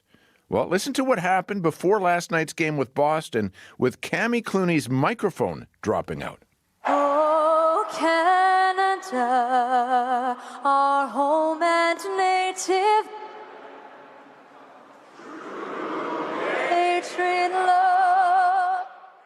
Sabres fans carried the tune from there, largely a cappella, and by the time it was done, Marcy, I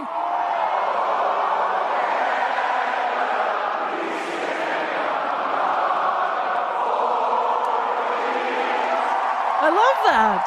Yeah, I know it's a border town. Lots of the Sabres faithful are from Canada, but still, that was pretty impressive, especially in today's geopolitical climate. No doubt. Let's talk soccer. There have been major developments in the sport on and off the pitch. Yeah, on it, Paris Saint-Germain, Marcy, drew first blood with the win over Alphonso Davies and Bayern Munich in the first leg of that Champions League semi-final. Arsenal will face Atletico Madrid in the other one today. Meantime, an historic decision by FIFA. The governing body has approved the return to action of Afghanistan's women's team. They have not played a competitive international match since 2018.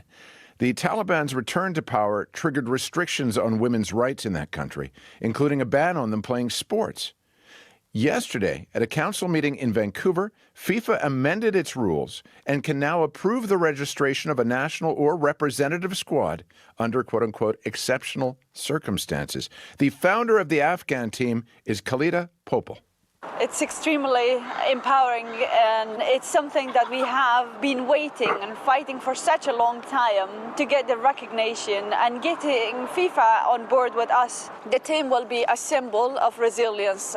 When we put our heart and our mind into something, impossible can be possible. Afghanistan will not be eligible to qualify for next year's World Cup, but will be for the 2028 Olympics in Los Angeles. And that Afghan team should be back on the field as early as next month.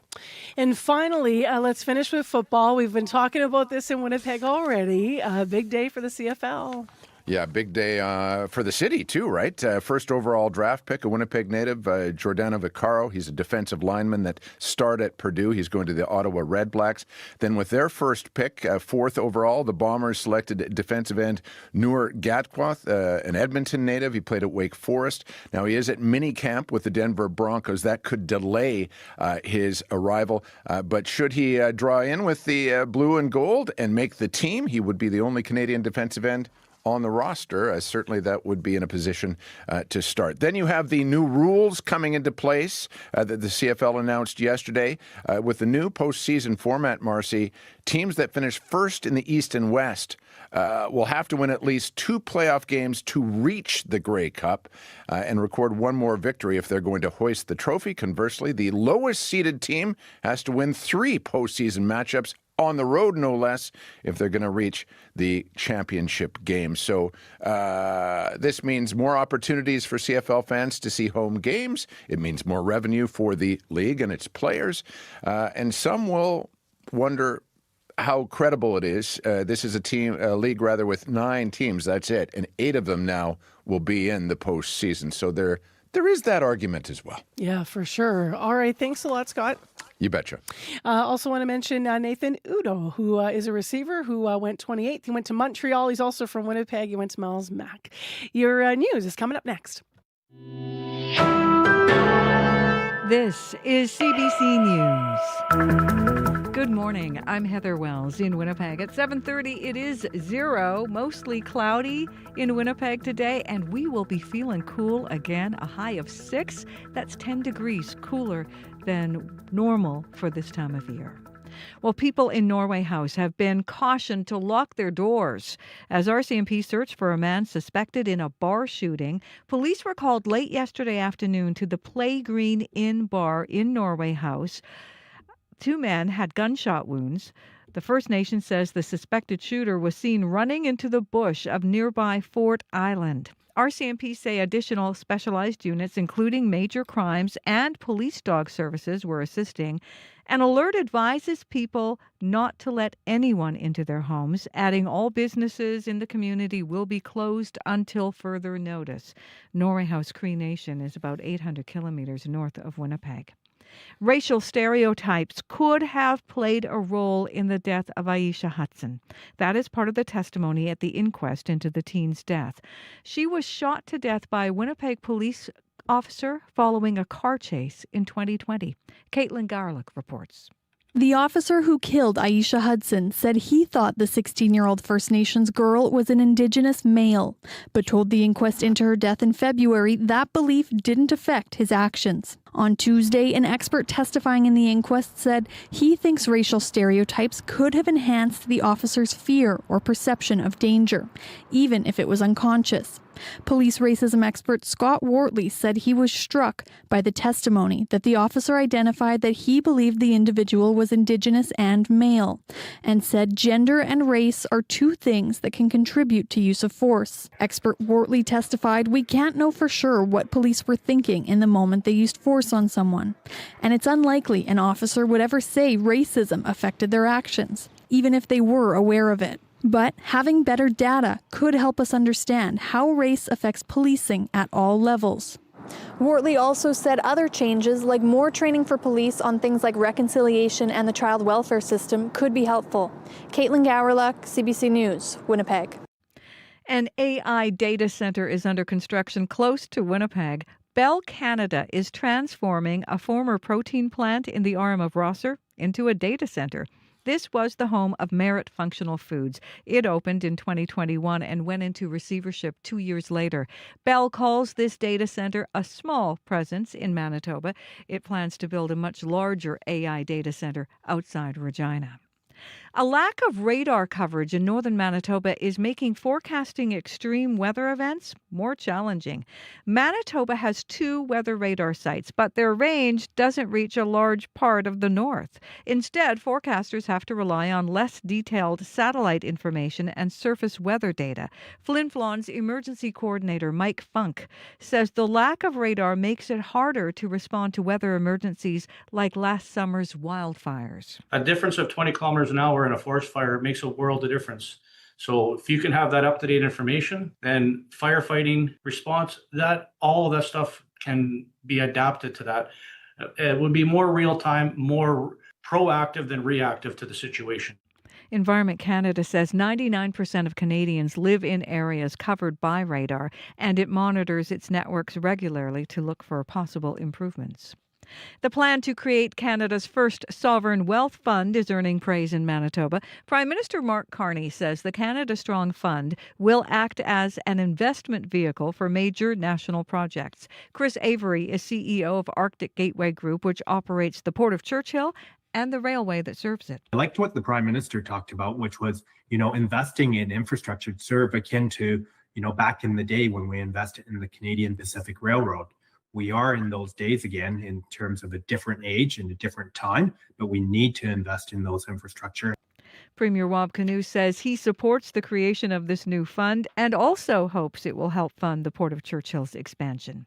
Well, Ottawa is ramping up spending with the spring economic statement by Finance Minister François-Philippe Champagne revealing Canada's on much better fiscal footing than previously thought. In fact, economists say yesterday's economic update is drastically underestimating how much money the federal government will make as the price of oil remains high. You can hear more on this story as well as other national and international news coming up on World Report at 8. Well, Winnipeg has a few hundred more fans of the Ottawa Red Blacks. Hey, we got 250 Red Blacks right here, look. Former St. Paul's Crusader Giordano Vaccaro taken first overall in the Canadian Football League draft. The 6'2", 307-pound offensive lineman played 3 seasons for the University of Manitoba Bisons before transferring to NCAA's Purdue Boilermakers for his senior year. He got the news along with hundreds of friends and family at a watch party last night at the Commute Center. When I got that FaceTime call, I mean, it was just super surreal, and I mean, to share the moment with 300 family members, and now to say that I got 300 Red Black fans here, so it's awesome. Vaccaro is the first Manitoban to be chosen first in the CFL draft since Brandon's Chris Bauman in 2007. You can find more on that story and other Manitoba news at cbc.ca/Manitoba. All right, Heather Wells, thank you. Thank you. That is live news from downtown Winnipeg.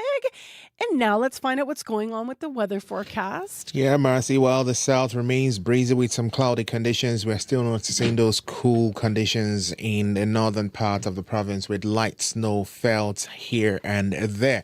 For the Red River Valley, we're looking at mostly cloudy skies with windy conditions coming from the northwest. It's going to peak up this morning. Current temperatures, we're seeing a 0 at the Forks and -1 at the airport, with morning temperatures really sticking around this 0 for most of the day. We're expecting a high of 6 degrees later today. Far away from the normal for this time of the year, which is supposed to be around +16. And across the southern regions in the Pembina Valley region, modern towards Puri, we're looking at 0 there also, mainly cloudy, warming up to 7 later. Brandon and nearby communities in the Westman area, we're seeing -1 at this time, mostly cloudy skies, highs close to 6 degrees.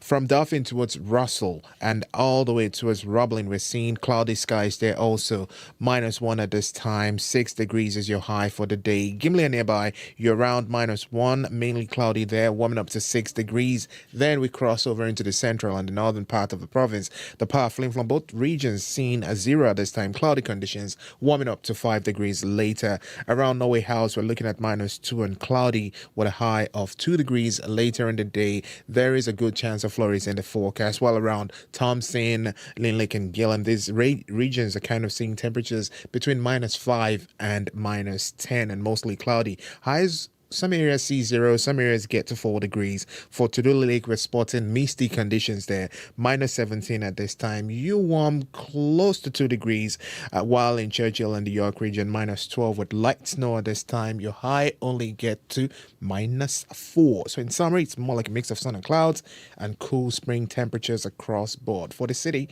we're expecting a windy high of 6 degrees today. Current temperature, we are around 0. All right. Thanks, Abby. Thank you. Gosh, these days are just blending together. I know when it gets cloudy, Corey, it's like my mood immediately changes. 100%. I feel cloudy. Yeah, I know. And you feel tired. But if the sun's out, it's like completely different. It's I wild. was at the garden center the other day already, like at one of the local stores, and they kept moving the plants in and out depending on the weather.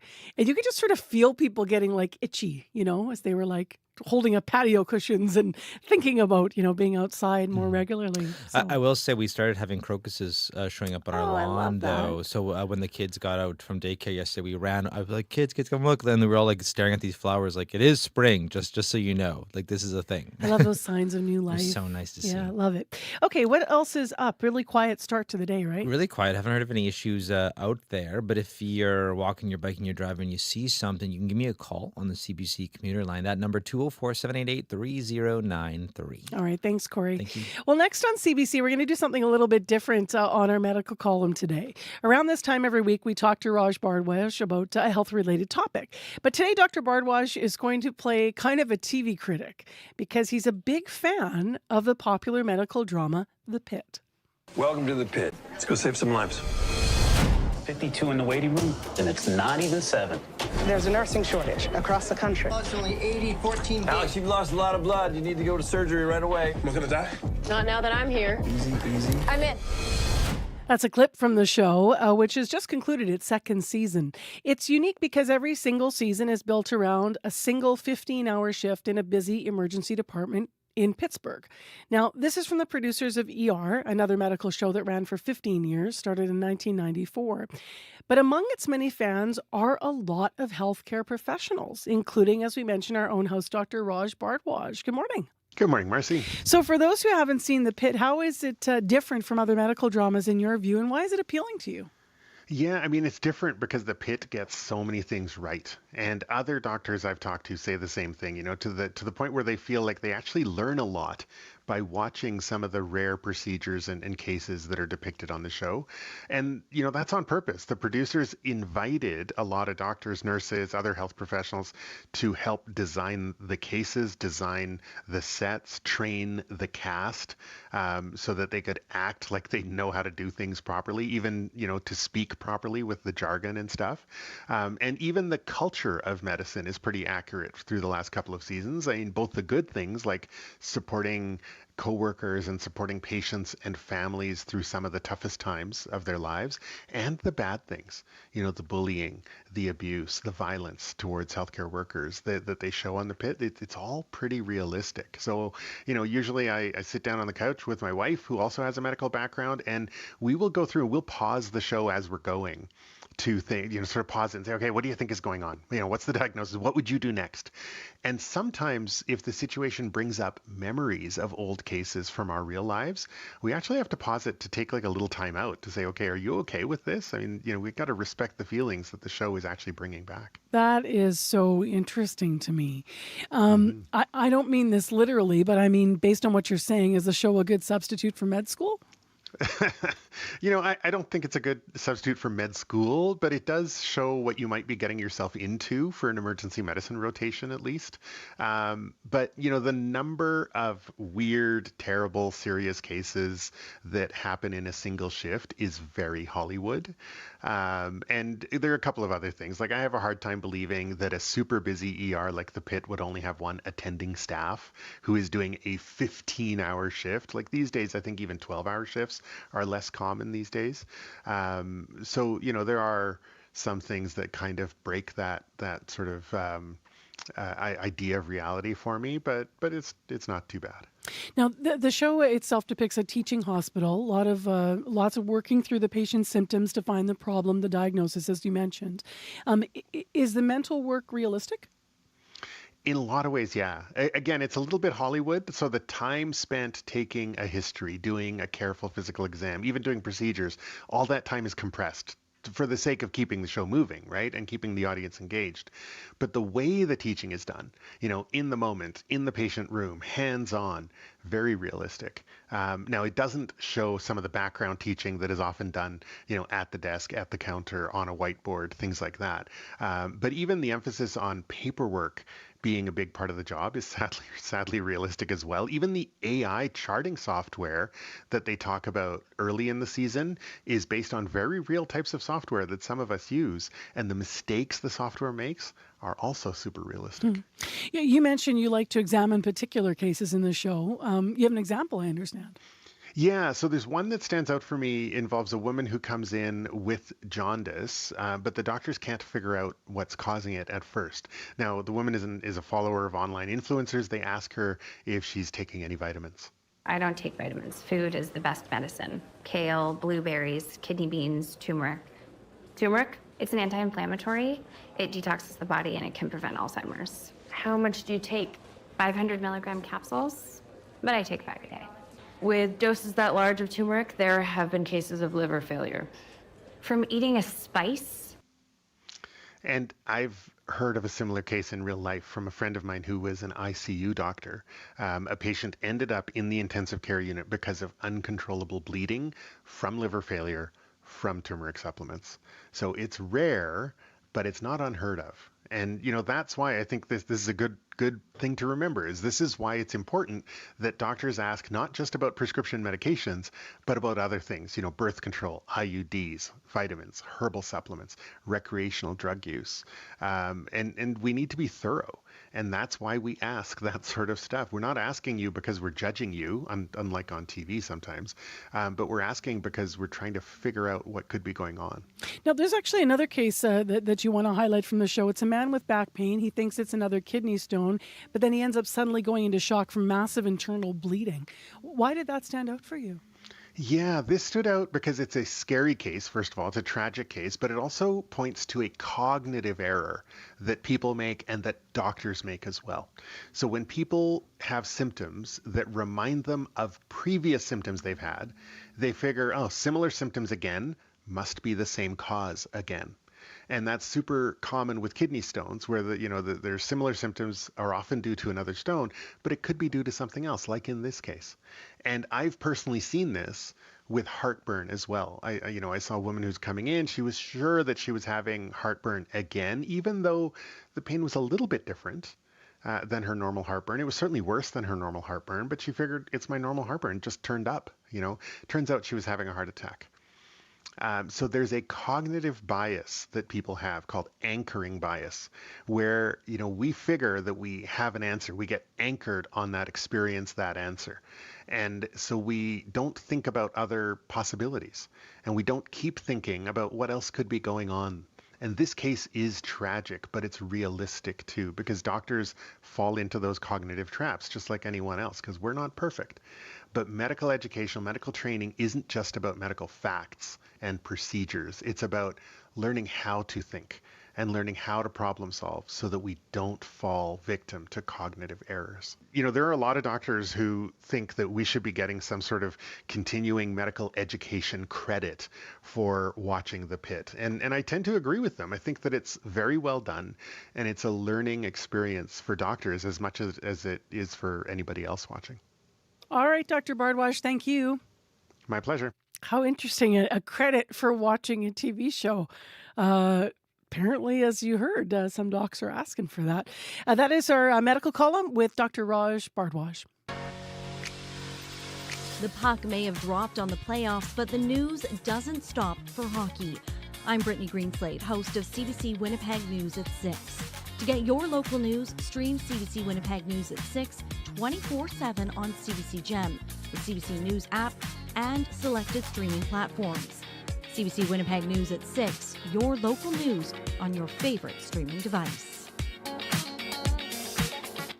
13 minutes to 8 o'clock, still ahead after 8. Manitoba is set to be the first Canadian province to ban social media for kids under 16. Australia went first. They did this in December. We're going to talk to a law professor about how well the ban is working down under and who enforces it. And some of the questions that we have yet to have answers to here, we'll get from Australia. So stay tuned. That's after 8 o'clock right here on Information Radio. Next, though, if you're driving or walking around the city, you might want to watch where you step. This past weekend, you heard about a woman who fell through a hole on the boulevard in the Wolseley area on Lipton Street. The city says it was caused by a previously removed catch basin and lead. Christine Kilback had this to say about her experience. A little surprising, to be honest. I'm sure it took a couple of seconds just to realize where I was, but I wasn't hurt. Every time I tried to stick my foot into the dirt around me, it was just crumbling away. One of the firefighters showed me the harness and explained to me how it worked. They got me up to a certain point, and then I could get my foot on something, and I pretty much pushed myself out that last little bit. It was a bizarre but very good experience in that I was well cared for. There were a few Winnipeggers who were impacted by a sinkhole on Washington Street in East Kildonan. And so we have two things going on here. We have the place where Christine Kilback fell through in Wolseley. Let's go to her now. A little surprising, to be honest. I'm sure it took a couple of seconds just to realize where I was, but I wasn't hurt. Every time I tried to stick my foot into the dirt around me, it was just crumbling away. One of the firefighters showed me the harness and explained to me how it worked. They got me up to a certain point, and then I could get my foot on something, and I pretty much pushed myself out that last little bit. It was a bizarre but very good experience in that I was well cared for. So that's Christine and Wolseley. And then those folks we heard in EK were reacting to the massive sinkhole that opened up on Wednesday last week. Now, the city says that one was caused by a large water main break underground. And then that resulted in some water service, as you might recall, being shut off to a number of nearby properties. So people concerned about it. Our next guest is an expert in pavement engineering and infrastructure design overall. Ahmed Chalabi is a professor at the Price Faculty of Engineering at the University of Manitoba. Good morning. Good morning, Marcy. So when you hear about these two incidents, I mean, the visuals are dramatic, of course. You know, Christine got her elbows up on the ground level, sunk into her armpits, and that huge concrete, like it wasn't a hole, it was like the road really fell through. What do they say to you about challenges with infrastructure or not? There are definitely symptoms of the problem we have. And, clearly we have aging and deteriorating infrastructure. These types of sinkholes are quite difficult to predict and to plan for. They happen abruptly, and we only find about them when someone, unfortunately, gets involved in one. So it's quite a challenge to be able to repair and fix infrastructure in time to prevent such sinkholes from appearing in the first place. Can you predict them? I mean, it seems to me I don't recall two incidents that are this sort of dramatic happening in the same week. Yes, these were quite, challenging situations. And in terms of prediction, what happens normally is a municipality would inspect their infrastructure annual basis or semi-annual basis. They might have robotic cameras that can go in pipes and check for their condition. However, when the failure happens, it can happen so quickly that it will fall in between cycles of inspection. So it's very difficult to predict this ahead of time. What we can tell is that the average condition of the infrastructure is deteriorating. And at some point, we'll need to replace some of these buried pipes in order to prevent situations like a sinkhole pipe or a catch basin failing and causing damage. What role does climate play in what happens to our city infrastructure underground? Definitely a huge role, and the fact that this is happening at this time in the early spring is an indication of that. As the thaw come in, you'll have a lot of water underground, and weakened roads and weakened support for pipes, and that really leads to some of these failures. Let's talk about the hole on Lipton specifically. So the city said they removed the catch basin and lead, and then that gets removed. Then they backfill it with gravel, they cover it with sod, and then the lead wasn't capped, and over time, I guess the backfill material just sort of migrated and moved. Does that sound sort of along the lines of what would be right to? What would have happened? I'm not sure. I don't see gravel moving that way. I see more, had it been, sand or clay, it could have moved that way, but gravel doesn't really migrate in that manner. So, I expect that there'll be more information coming out on this or more inspection to find out what happened. Maybe, it wasn't really filled properly. Maybe, I don't know what caused a very unusual situation like this. Absolutely. And apparently they're looking at other places in the neighborhood as well. I know that in our story meeting, we were like, could someone have just dug a hole and then just filled it up again or something? Like, it was so strange. That's possible. So, I think we don't really have information to tell how something like this happened. Fortunately, it doesn't happen that frequently. It's very, very rare to see a situation like this. So I'm relieved that I hope we will not see this again. Yeah, she was okay. She was in great spirits as well. The sinkhole on Washington, though, we do see, and you've alluded to this already, the aging infrastructure underground. How does that develop into a giant sinkhole? How does it actually physically happen? So in most, if not all the cases we have in Winnipeg, it is the buried pipes that, maybe a sewer pipe that has a break or a failure, and soil begins to get into the pipe and is transported by the water in the pipe away from that location. So that creates a bigger and bigger void. And when it is large enough, the road is unable to support, or the soil is unable to support the road on top. And that's what causes a sinkhole. So in most, if not all cases, it is related to the condition of the pipes. And typically these are sewer pipes that are old, and the support around them is failing, and that leads to that progressive type of failure that carries all the soil away from the location, and that's really where the void is formed. And what are cities doing to help prevent these types of incidents? Like, what are some of the latest technologies? So a lot more inspection and a lot more of that type of cameras that can be sent on a robotic vehicle inside a pipe to check its condition and to predict how long can this pipe remain under the road until it needs to be absolutely replaced. The problem is this is very expensive infrastructure, and digging one pipe like this out means that you have to also replace the road on top of it. So it gets to be a very expensive endeavor. And that's really where a lot of cities are scrambling to find the funding to be able to do some of this work. All right, Dr. Shalaby, thank you very much for your time right now. My pleasure, Marcel. That is Ahmed Shalaby, a professor at Price Faculty of Engineering at the University of Manitoba. The city says permanent repairs, by the way, to the site on Lipton will begin tomorrow.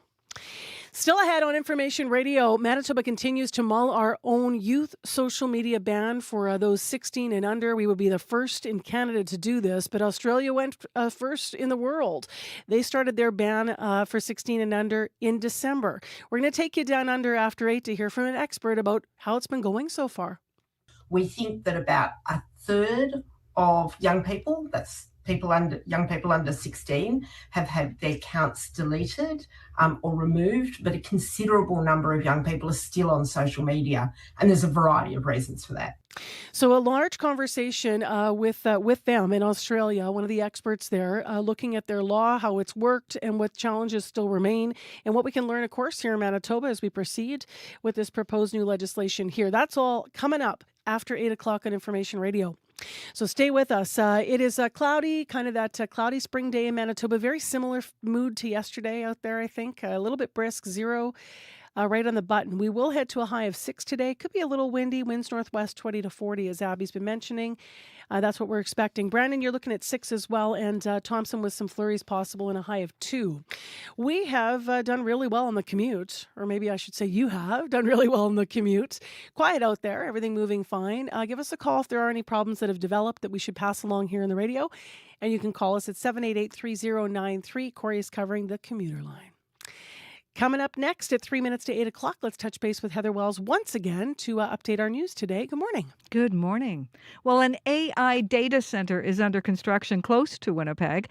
Bell Canada is transforming a former protein plant in the arm of Rosser into a data center. It was the home of Merit Functional Foods, which opened in 2021 and went into receivership 2 years later. Bell calls this data center a small presence in Manitoba. It plans a much larger AI data center outside Regina. A lack of radar coverage in northern Manitoba is making forecasting extreme weather more challenging. Manitoba has 2 weather radar sites, but their range does not reach a large part of the north. Flin Flon's emergency coordinator says the lack of radar makes it harder to respond to weather emergencies like last summer's wildfires. We'll hear more in our next local news coming up at 8:30. All right. Thank you, Heather. Thank you. Well, coming up next, we have been talking all morning about the spring economic update and some analysis, but we'll get even more from a national level and a federal perspective. So that's coming up on World Report. And also the latest in other international and national news. So stay with us. It's 2 minutes to 8 o'clock. World Report's next on CBC.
On Q. If you know Peter Capaldi, it might be from playing the Doctor in Doctor Who. It might be from his role in The Thick of It. If you don't know him at all, I'll tell you he's a very expressive actor.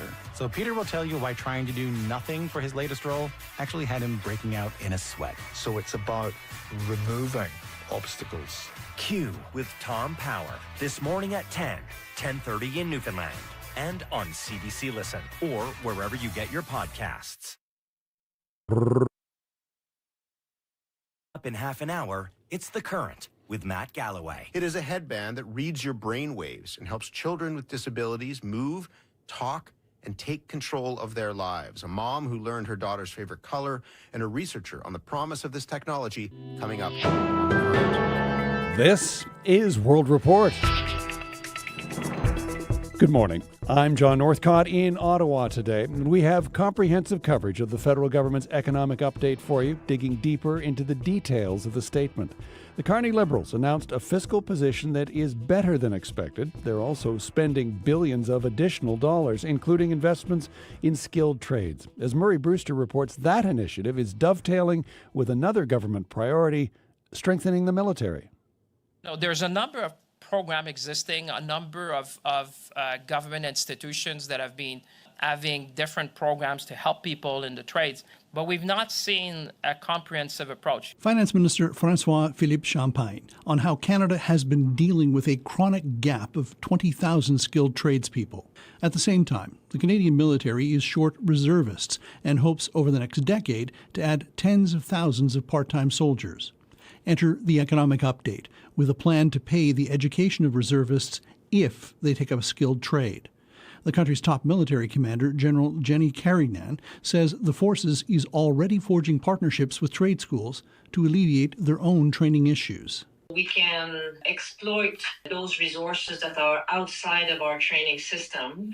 We're having a lot of success doing this. The economic update also promises to make the new Defence Investment Agency a separate entity with expanded powers to move equipment projects along more swiftly. What wasn't in the update, a detailed accounting of how billions in extra funds meant to get Canada to NATO's 2% target were spent. Dave Perry is a defence expert. We've seen an overdue, very welcome commitment of a serious injection of funding, but really remarkably little explanation of where those dollars are actually going to go. Perry says it won't be long before the public starts asking questions, especially as government cuts elsewhere become more apparent. Murray Brewster, CBC News, Ottawa. Much of the optimism expressed in the economic update is founded on the expectation of revenue being higher than previously forecast. That's because rising oil prices, largely due to the war in Iran, are bringing more money into government coffers. Even so, economists say the update drastically underestimates how much money Ottawa will take in this year. CBC's senior business correspondent Peter Armstrong tells us what that means for the federal books. Bravo! Merci. Merci, Monsieur le Président. Finance Minister François-Philippe Champagne tables the spring economic update in the House of Commons. He says the federal deficit is lower than expected and the Canadian economy is performing better than expected. And the good news, Mr. Speaker, we're just getting started. And the federal Liberals will get started on the next budget with what experts are calling a windfall. The economic assumptions the economic update has built on were submitted before global energy prices spiked. So instead of the main North American benchmark for oil fetching $75 per barrel, it's now closer to $100. Sahir Khan from the Institute of Fiscal Studies and Democracy says futures contracts show it will remain elevated well into next year. So, if that comes to pass, that we're at $80, $90 a barrel, then the federal government will have significantly higher revenues in the fall. And that's on top of, I think, the tax revenue that's coming in at a faster pace than was expected in the fall. That means the government can build in a cushion to use on whatever it chooses when it sits down to write the next budget later this year. Peter Armstrong, CBC News, Toronto. For the first time, Secretary of War Pete Hegseth will be questioned by U.S. lawmakers about the war in Iran. Hegseth will appear today before the House Armed Services Committee, and then tomorrow he'll be joined by Joint Chiefs of Staff Chair General Dan Kane. The two are expected to explain the $1.5 trillion budget request for the Department of War. The CBC's Willie Lowry joins us now from Washington. Willie, what can we expect today? As you mentioned, John, this is the first opportunity for lawmakers to ask direct questions about this now 2-month-long war in Iran. And while it's an annual hearing focused on the country's 2027 defense budget, Secretary of War Pete Hegseth is expected to be pushed on this current conflict. Republicans have largely stuck with the White House and supported the joint operation with Israel, but there are growing questions over just how much the war is costing, as well as where it's going and how it might end. Democrats, for the most part, have expressed reservations and frustrations over the war. We are likely to see some of that spill out during today's hearing, but they are also questioning why the government needs a $500 billion increase from the 2026 budget. So, Willie, besides the spending, there are also concerns about recent departures of high-ranking military officials. That's right. Hegseth has fired a number of high-profile officials since he took over in January of 2025, including the Army's top officer, General Randy George, as well as Navy Secretary John Phelan. The fact that these terminations have come while the U.S. is engaged in a military conflict in the Middle East has alarmed some, and it's likely to be the source of a few questions over the next 2 days, while Hegseth speaks to both the House and Senate Armed Services Committees. The CBC's Willie Lowry in Washington. Thanks for this, Willie. My pleasure. King Charles and Queen Camilla head to New York today, part of their state visit. For 2 days, the U.S. president has been hosting the royals in Washington, D.C., a visit capped off with a lavish state dinner last night. The CBC's Katie Nicholson brings us the highlights of the evening. U.S. President Donald Trump had only praise for the King's speech before Congress. He got the Democrats to say it. I've never been able to do that. The state dinner in the King's honor, a more relaxed affair, but serious issues never that far off, like the war with Iran. Charles agrees with me even more than I do. We're never going to let that opponent have a nuclear weapon. For his part, the King nodded to the White House Correspondents' Dinner shooting. May I also just start by paying tribute to your own courage and steadfastness, as well as to your security services. And he reinforced some of the same points he made earlier on Capitol Hill, like the importance of NATO in defending Europe's freedom. And I shall never forget that, not least as freedom is again under attack following Russia's invasion of Ukraine. King Charles then presented Trump with a bell rescued from an old submarine, the HMS Trump. May it stand as a testimony to our nation's shared history and shining future. Much has been made of whether this visit will smooth over the rough patches between the U.S. and British governments. I offer a toast to 250 years of American freedom, and very importantly, to a great man, His Majesty King Charles III. While Trump clearly admires the King, it remains to be seen whether that will in any way help the British Prime Minister. Katie Nicholson, CBC News, Washington. To the UK now, where 2 Jewish men are reported to be in serious condition after being stabbed in North London. Witnesses say a man with a knife was seen running down a main street in Golders Green. A resident says one man was stabbed outside a synagogue, the other by some nearby stores. Police have a 45-year-old man in custody. Golders Green is the same area where 4 Jewish community ambulances were set on fire last month. British Prime Minister Keir Starmer is calling the incident deeply concerning. And finally, in Whitehorse, people are expressing a lot of anger and frustration with the Yukon justice system. A protest yesterday was led by the family of a 25-year-old who was killed in his home. Gabrielle Plonka reports.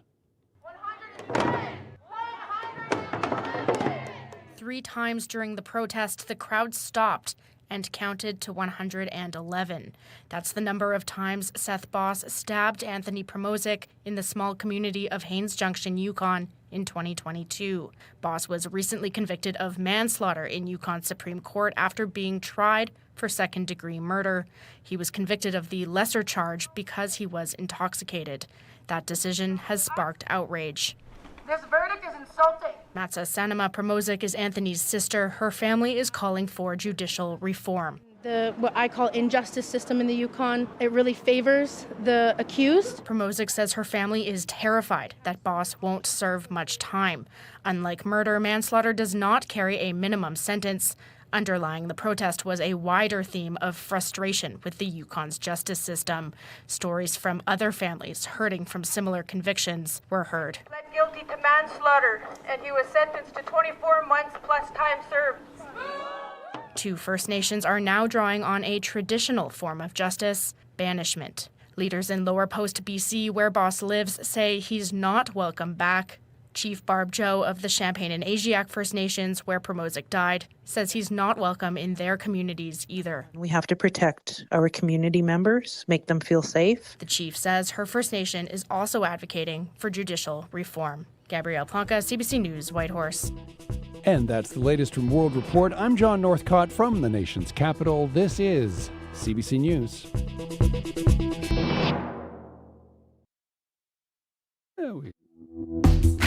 Good morning, Manitoba. I'm Marcy Marcusa. Thanks for joining us here on CBC 89.3 FM, 990 AM on that app and on YouTube with our team here at the show on another cloudy spring day. Most of Manitoba, though, at least is going to be above zero, so that's a bonus as we get through the month of April here. Well, we are still awaiting even more detail from the province about its proposal to ban artificial intelligence for social media, for kids who are 16 and under. But we're going to take you to Australia this morning. There, they have done this as of December, a similar ban. So we talked to them actually very early this morning when it was a different time down under. And we have yet to get that on the air now, but we're ready. We have a full-length feature interview for you. It's about 10 minutes, and stay here because we sure learned a lot about how the ban works, who enforces it, what pitfalls they've fallen into, and also how kids are getting around it. So stay tuned. It is all coming up right now. Let's go to Heather Wells, who joins us with headlines. Good morning. While people in Norway House are being urged to lock their doors as RCMP search for a man suspected in a bar shooting, police were called late yesterday afternoon to the Play Green Inn bar in Norway House. 2 men had gunshot wounds. And racial stereotypes could have played a role in the death of Aisha Hudson. That is part of the testimony at the inquest into the 16-year-old death. She was shot to death by a Winnipeg police officer following a car chase in 2020. We'll hear more coming up in our next local news at 8:30. All right. Thank you, Heather. Thank you. Abby, the forecast today? Yeah, we're still tracking that quiet and relatively calm spring morning. We're getting mostly cloudy skies, some sunny conditions cracking through that stretch across the province. And we'll see most of the areas down south warm close to that Mount 7 degrees later. Up north, we're still seeing the lingering chill. Winnipeg right now, it is 1 degree under mostly cloudy skies with some sunny breaks here and there. We're looking for a high of 6 today with breezy northwest winds and a slim chance of flurries in the mix. Temperature's going to stay around 0 before we get to that 6 degrees later today. Similar conditions across the southern regions. So Abby and Corey, when I was a younger host, I used to get very stressed about making an error on air, and I still strive to not make an error on air, let's be clear. But now I don't get stressed by it. Now I just have learned to laugh at myself because sometimes you just walk into things. So did any of you catch the Ron Burgundy moment that I did before 8? No. Okay, so Ron Burgundy, an anchorman, right? He just reads everything, like verbatim. So I was reading and I wasn't thinking about what I was saying. So we were talking about the washouts, the sinkhole in the road, and the woman in the wolves that fell into the... And I said that the city says it was caused by a previously removed catch basin and lead. Oh. I was supposed to say lead. Oh, that's a tricky one. I could see myself getting caught on that one too. So sorry, everyone, if you were screaming at the radio. All the engineers I got that wrong in Wolseley. shaking their fists. Exactly. Yeah. I was surprised my guest didn't correct me. He was an engineer talking about why these things happen. So apologies about that one. Okay, let's get to why you're here, the commute. Yeah, very quiet commute overall. Haven't heard of any issues out there, but you still have time to call me if you do see something. If you're walking your bike and you're driving, that number to call, 204-788-3093. Okay, I'm going to use the time then to share some comments because we've been talking about the spring economic update from the feds. We asked you what your thoughts are on it when you look at what's in it, and some Manitobans have been writing in on Facebook. Keith Duhame said it's a good thing to see investment in trades by the feds. Now, will the province do something to reboot MITT? So obviously looking at the school that recently closed here. Marianne Cirilli writing in, it's hard to miss the giant jump in military spending. Canada now spends 2% GDP on military, but Mexico spends only 0.7%, and they live next door also to you-know-who. She writes, In 2026, military, in her view, does not keep us safe. It's driving oil wars, climate change, trauma, and economic instability. We need a government focused on just transition, Marianne's point of view. And Dorothy Doby with her point of view, saying this government has a lot of fairy tale fantasies about how the world works. It's not above manipulation, she writes, if the books to use its books to justify the argument. So she's looking at the numbers closely. She says, has anyone looked at the capital budget to see what's been moved over? She also says that revenue is predicted to rise 20% over the next few years, but debt servicing costs will escalate 50%. And so she's crunching the numbers and seeing problems with expenses. So Dorothy, of course, is a regular on one of our panels. She's votes Conservative, represents the Conservative Party, and weighing in with her disappointments out of the economic update this morning. What did you think? What was in there that worked for you? What was missed? You can always write to us as well. Those comments coming on Facebook.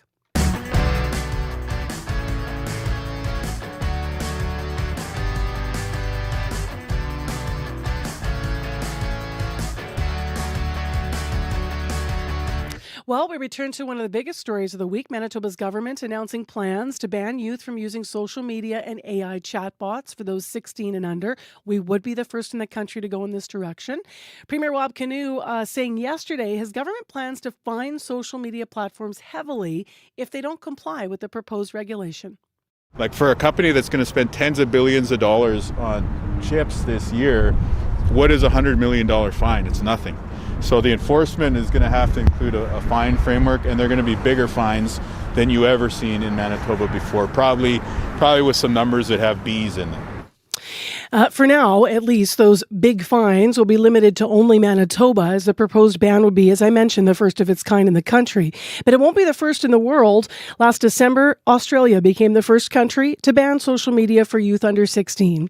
Let's go down under. Jeannie Patterson's a law professor at the University of Melbourne. She's also co-founding director of the university's Centre for Artificial Intelligence and Digital Ethics.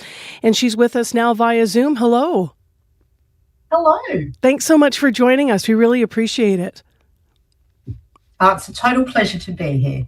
So Australia's ban was put in place in December. Just immediately, what happened to social accounts when it came into effect? Less happened than you might have thought. So the introduction of the ban, I'd say the platforms dragged their feet a little, but gradually people whose account birth date was registered as being under 16, some of those people had their accounts deleted, and other people or young people who social media habits or the people they were associated suggested that they were under 16 were asked to undergo age assurance techniques, which often meant facial age assurance techniques to see if they could stay on the platform. So far, so good. About 5 million accounts have been deleted, but remember that many young people have more than one account. We think that about a third of young people, that's young people under 16, have had their accounts deleted or removed, but a considerable number of young people are still on social media, and there's a variety of reasons for that. What platforms were most impacted by this? The platform most impacted was the platforms run by Meta, so that's Facebook and Instagram, but some of the other ones as well. There's debate about whether Roblox should be included.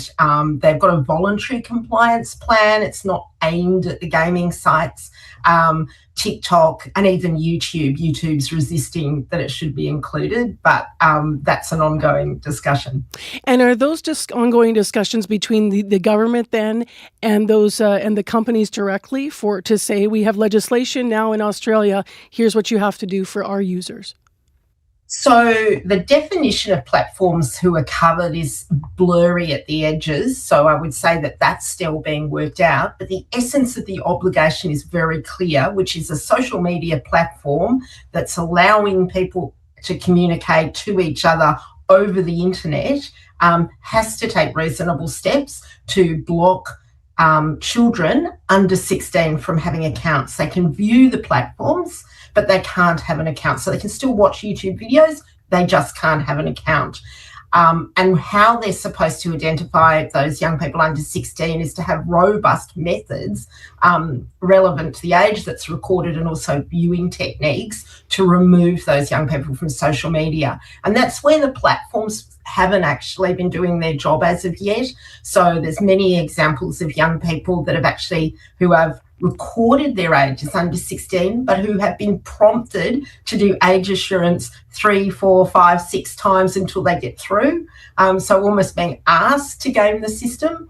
And there's also been concern that a lot of young people have also been engaging in techniques like wearing masks or making their faces look older than they are to sort of game the system. So it's a combination of lack of effort on the part of the platforms and the ingenuity of young people. So in many ways, part of the learning curve is learning how young people are getting around the age screening in whatever method that is.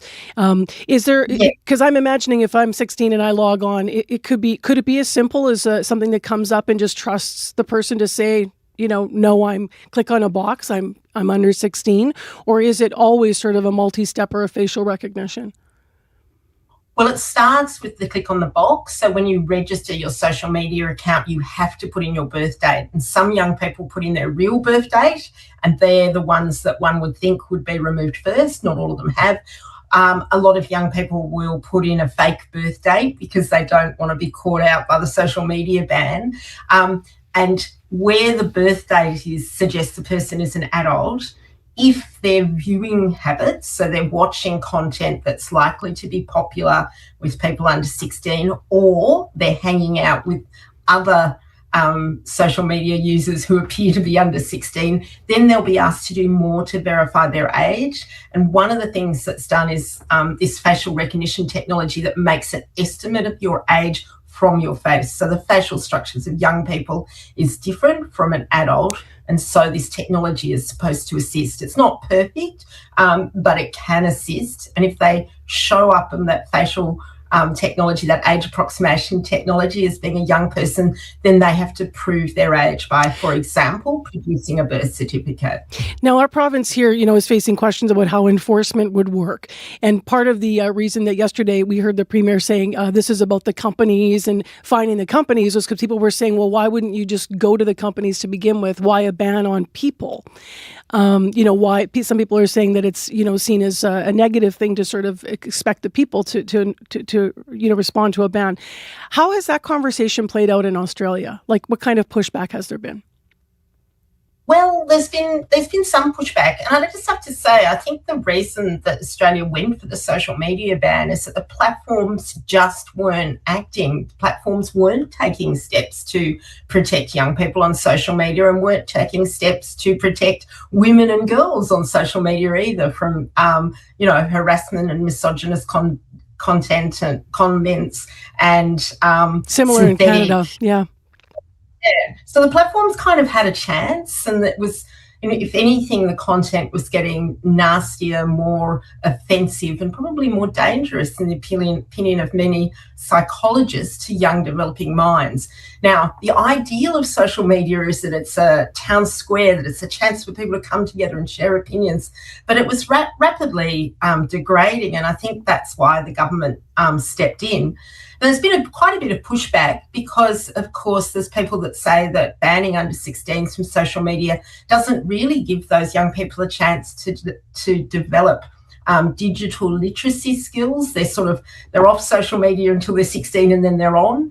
And really what we need to see is the development of digital literacy skills in young people. So they don't come out 17 years old and not have that. So you have to have that education anyway if they're not exposed to it. Yeah.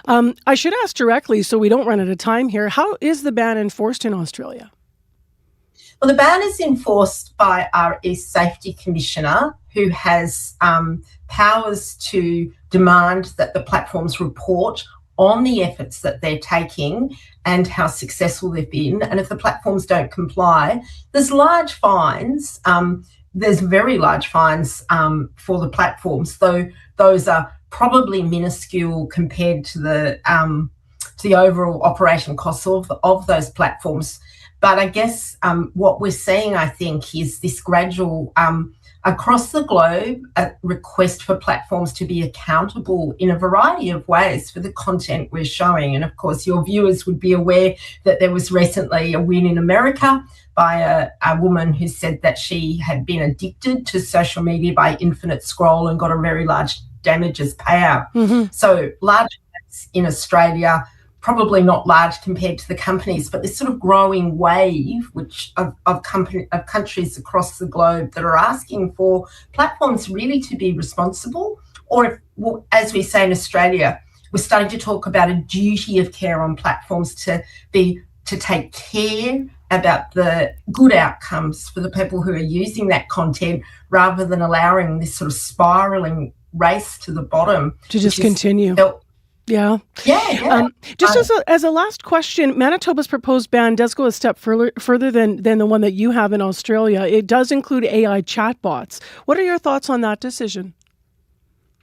Well, actually, in Australia, we've used another piece of legislation to put limits on AI chatbots, because there's concern in Australia, as probably in Manitoba, about the harmful effects of AI companions and chatbots that are perhaps have been shown not to be attuned to the mental health of the young people that are using them. So, in fact, there has been a move in Australia to keep young people off the very sexually aggressive synthetic porn chatbot sites, and also move to impose higher standards of care for online chatbots for mental health of the people who are engaging with them. So I think we're on the way to doing that as well.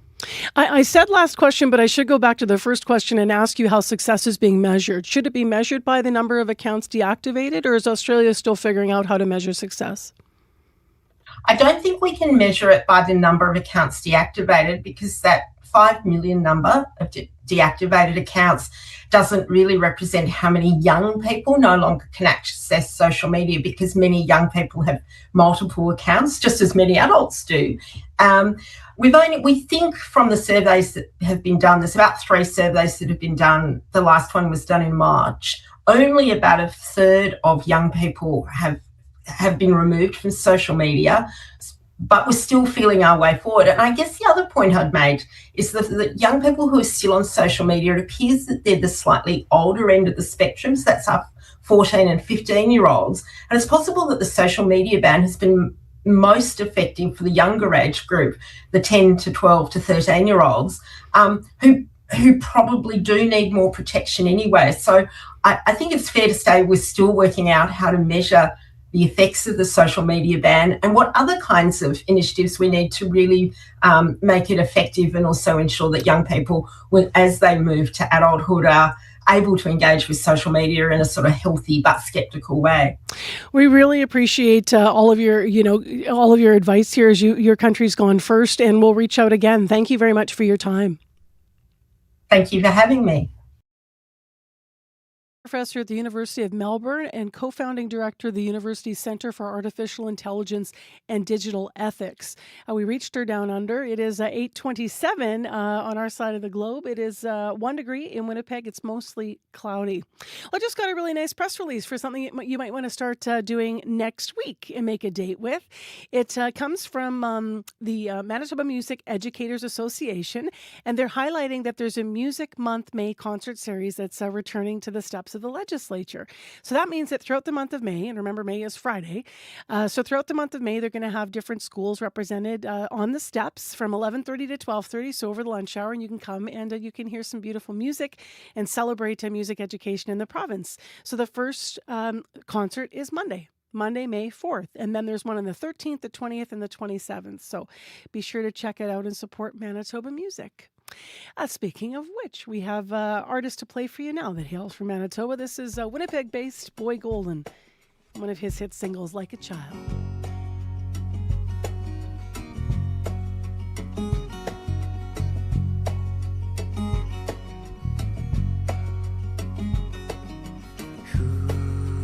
Left me here alone to die, here alone with my wicked ways. Who with my hand, led me down the stairs, left me with my cares and wicked ways. Well, I won't turn round again. No, I won't turn round again.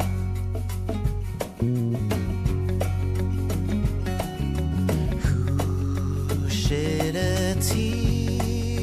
Who from their own eye let a diamond fly and turned away? Who got my number wrong?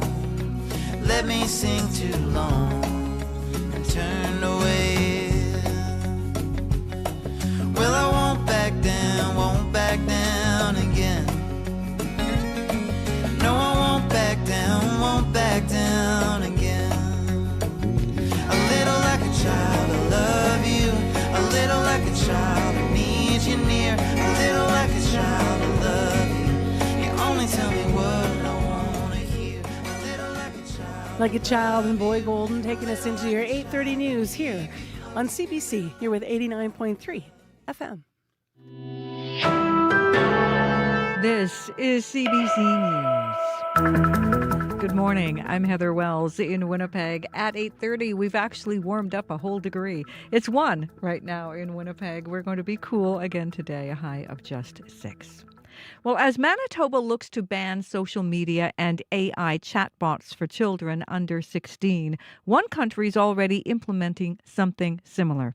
Australia banned social media for kids under 16 last December. Jeannie Patterson is a law professor at the University of Melbourne. She says the definition of what platforms are is included and is still being worked out, but the essence of the obligation is clear. Social media platform that's allowing people to communicate to each other over the internet has to take reasonable steps to block children under 16 from having accounts. They can view the platforms, but they can't have an account. So they can still watch YouTube videos. Patterson tells Information Radio this morning about 5 million accounts have been removed or deleted, but points out many young kids have more than one account. Racial stereotypes could have played a role in the death of Aisha Hudson. That is part of the testimony at the inquest into the teen's death. She was shot and killed by a Winnipeg police officer following a car chase in 2020. Caitlin Garlick reports. The officer who killed Aisha Hudson said he thought the 16-year-old First Nations girl was an Indigenous male, but told the inquest into her death in February that belief didn't affect his actions. On Tuesday, an expert testifying in the inquest said he thinks racial stereotypes could have enhanced the officer's fear or perception of danger, even if it was unconscious. Police racism expert Scott Wortley said he was struck by the testimony that the officer identified that he believed the individual was Indigenous and male, and said gender and race are two things that can contribute to use of force. Expert Wortley testified, "We can't know for sure what police were thinking in the moment they used force on someone, and it's unlikely an officer would ever say racism affected their actions, even if they were aware of it. But having better data could help us understand how race affects policing at all levels." Wortley also said other changes, like more training for police on things like reconciliation and the child welfare system, could be helpful. Caitlin Gowerluck, CBC News, Winnipeg. People in Norway House Cree Nation have been cautioned to lock their doors as RCMP search for a man suspected in a bar shooting. Police were called late yesterday afternoon to the Play Green Inn bar in Norway House. 2 men had gunshot wounds. The First Nation says the suspected shooter was seen running into the bush of nearby Fort Island. RCMP say additional specialized units, including major crimes and police dog services, were assisting. An AI data center is under construction just outside Winnipeg. As CBC's Bartley Kivas reports, Bell Canada calls it a small presence in the RM of Rosser. Just west of Brookside Boulevard, construction crews are transforming a former protein plant into an AI data center. This was the home of Merit Functional Foods, which turned peas and canola into protein. The plant cost $150 million and received $100 million in federal funding. It opened in 2021. Merritt went into receivership 2 years later. According to building permits, crews are modifying the walls and building concrete pads to make way for the data center. At least $31 million of work is underway. Bell calls it a small presence in Manitoba. It plans to build a $1.7 billion AI data center outside Regina. The Rosser plant also requires a lot less power, 5.5 megawatts, which is still enough electricity to power thousands of homes. Bartley Kivas, CBC News, Winnipeg. A Winnipegger was picked first overall in the CFL draft. Hey, we got 250 Red Blacks right here, look.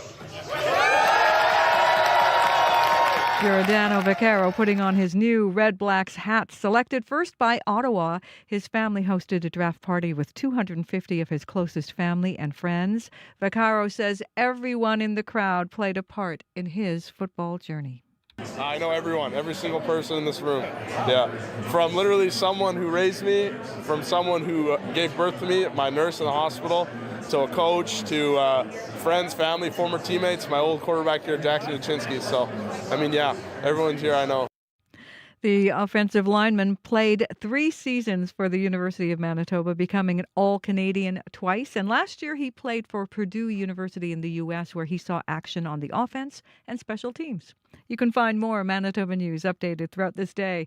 Just head to cbc.ca/Manitoba. Thanks, Heather Wells. Thank you. Thanks, Joni Nicolo, Darren Bernhardt, and Alana Cole in our news department. Our live team, Abby Adiemi, Corey Funk, and Darren Marash. Our producers, Nellie Gonzalez and Leif Larson, the senior producer of audio at CBC Manitoba. Nellie produces all of the shows.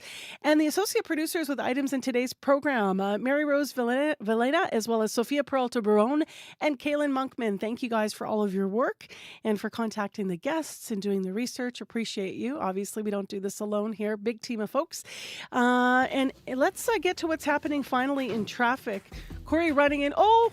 And kicking the banner. It stayed up. Woo! I know, and it's not even like I'm like rushing to tell you something urgent either. I just kind of. There's nothing going on. Yeah, right? I've been distracted doing other things because it's been not very quiet. Very quiet commute overall, and let's hope it stays that way. All right. Well, the banner stayed up, and you got on the air. That's the most action we've had so far. You love the banner. I do love the banner.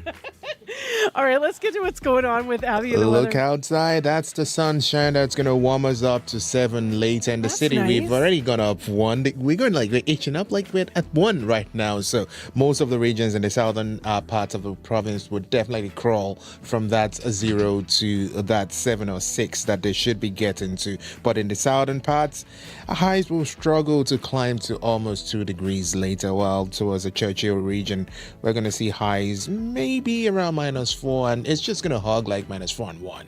All right. Well, that sun is welcome. I know it's mainly cloudy for the day, but whenever it peaks out, it sure is nice. All right. Take care, everybody. And thank you so much for listening to all of us here in Information Radio and for being part of our team. And if you have a story to pitch, reach out to CBC. I'm Marcy Marcusa. The Currents coming up next.